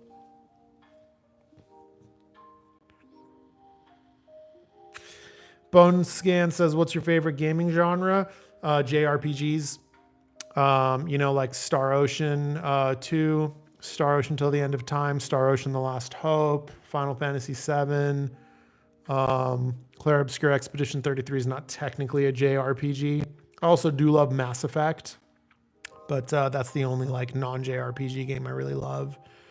I like JRPGs, mostly turn-based, but they don't have to be turn-based. I played Scarlet Nexus. That was really good. I played Nier Automata. That was really good.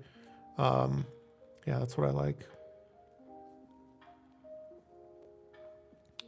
M5 says, okay, I have a Klipsch 100 SW, which is ported, looking to upgrade, but I don't know if sealed or ported is better. Room is 14 by 22, 8-foot ceilings, and I'm using Dirac. Okay, so movies. Okay, movies primarily. So M5, it's like this. Sealed sub, this is generally, I'm speaking general. Sealed subs generally are going to have a tighter sound. They're going to sound a little bit quicker, okay? They're going to have a little bit better start-stop behavior. Basically, most people feel sealed subs have a little bit better sound quality, right? Vented subs are generally twice the size. They're usually much larger. Even if they have the same driver, the cabinet is usually bigger. And they generally have twice the output around the port tuning frequency. So let's say the port of the vented sub is tuned at, say, 30 hertz. That means at 30 hertz, your vented sub will have double the output compared to a sealed sub that with equivalent specs. So generally speaking, you will need two similar sealed subs to equal the output and sensitive scale of a single vented sub. Example, if you wanted SVS PB1000 Pro, and you were like, I want sealed subs though, but I want the same output. Okay, you would need two SVS SB1000 Pros to equal one SVS PB1000 Pro. Hope that makes sense.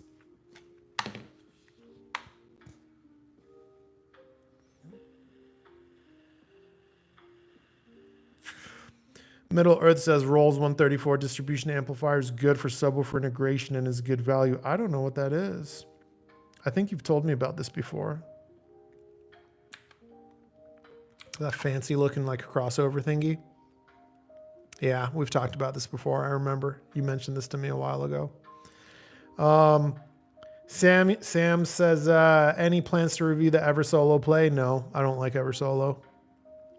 Javier says, Nemo, I was impressed by KEF R11.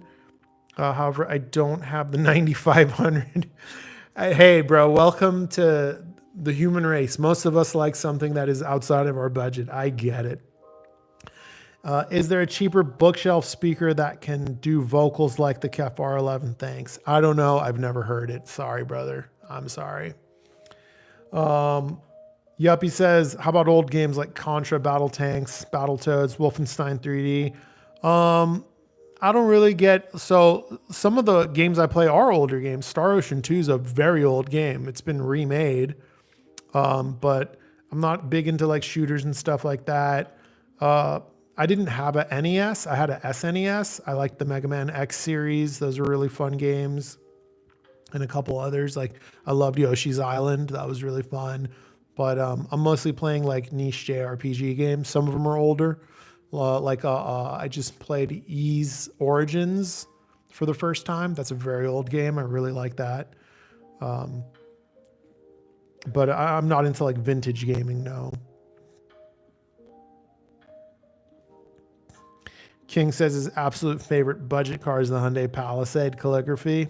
I don't know if that's really a budget car. I'm a car snob, but 56K budget. Corolla is a budget car, you know. But the Koreans give you a lot for the money compared to like say Mercedes or just the Germans in general.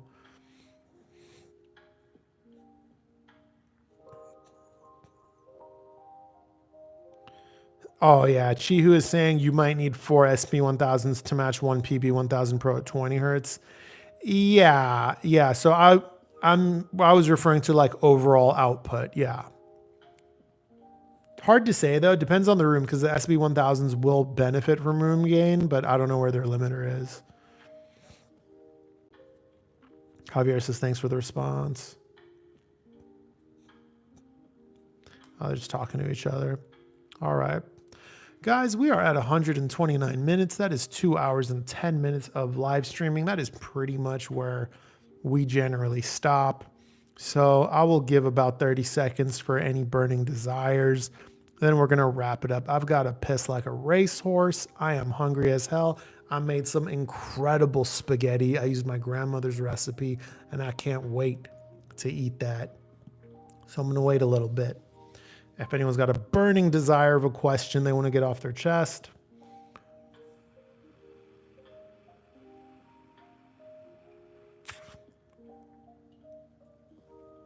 Hey, Nemo, if you had $2,000 to spend on a subwoofer for home theater, 4,500 cubic feet. Just one, Rhythmic E15 HP2. Or Rhythmic FVX12. Maybe dual Rhythmic LV12M. That's what I would do for theater. And those are phenomenal for music too, just so we're clear. They're really good subs.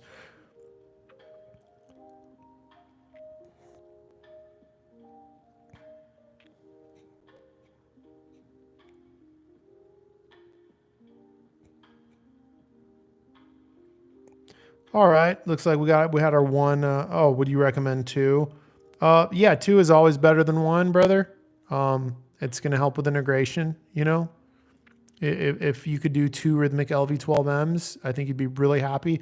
If you could up the budget a little more for the FVX12, that's gonna be a little bit more of an improvement in sound quality, even further.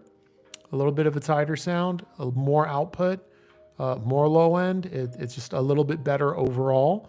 But if not, the LV12M pair is going to be fantastic.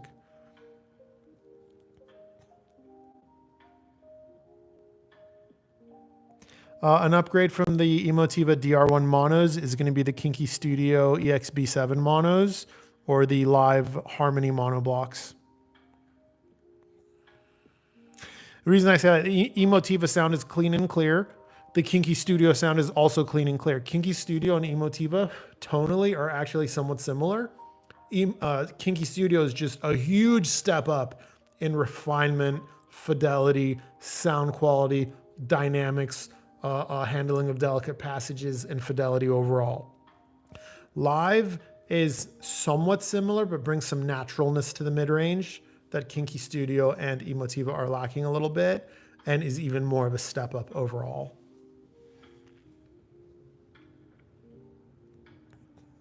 If you had any other brand of monoblocks, I wouldn't have been able to answer that question because I haven't reviewed a ton. You just happen to have the one that is very in line with the two other monoblocks I've experienced.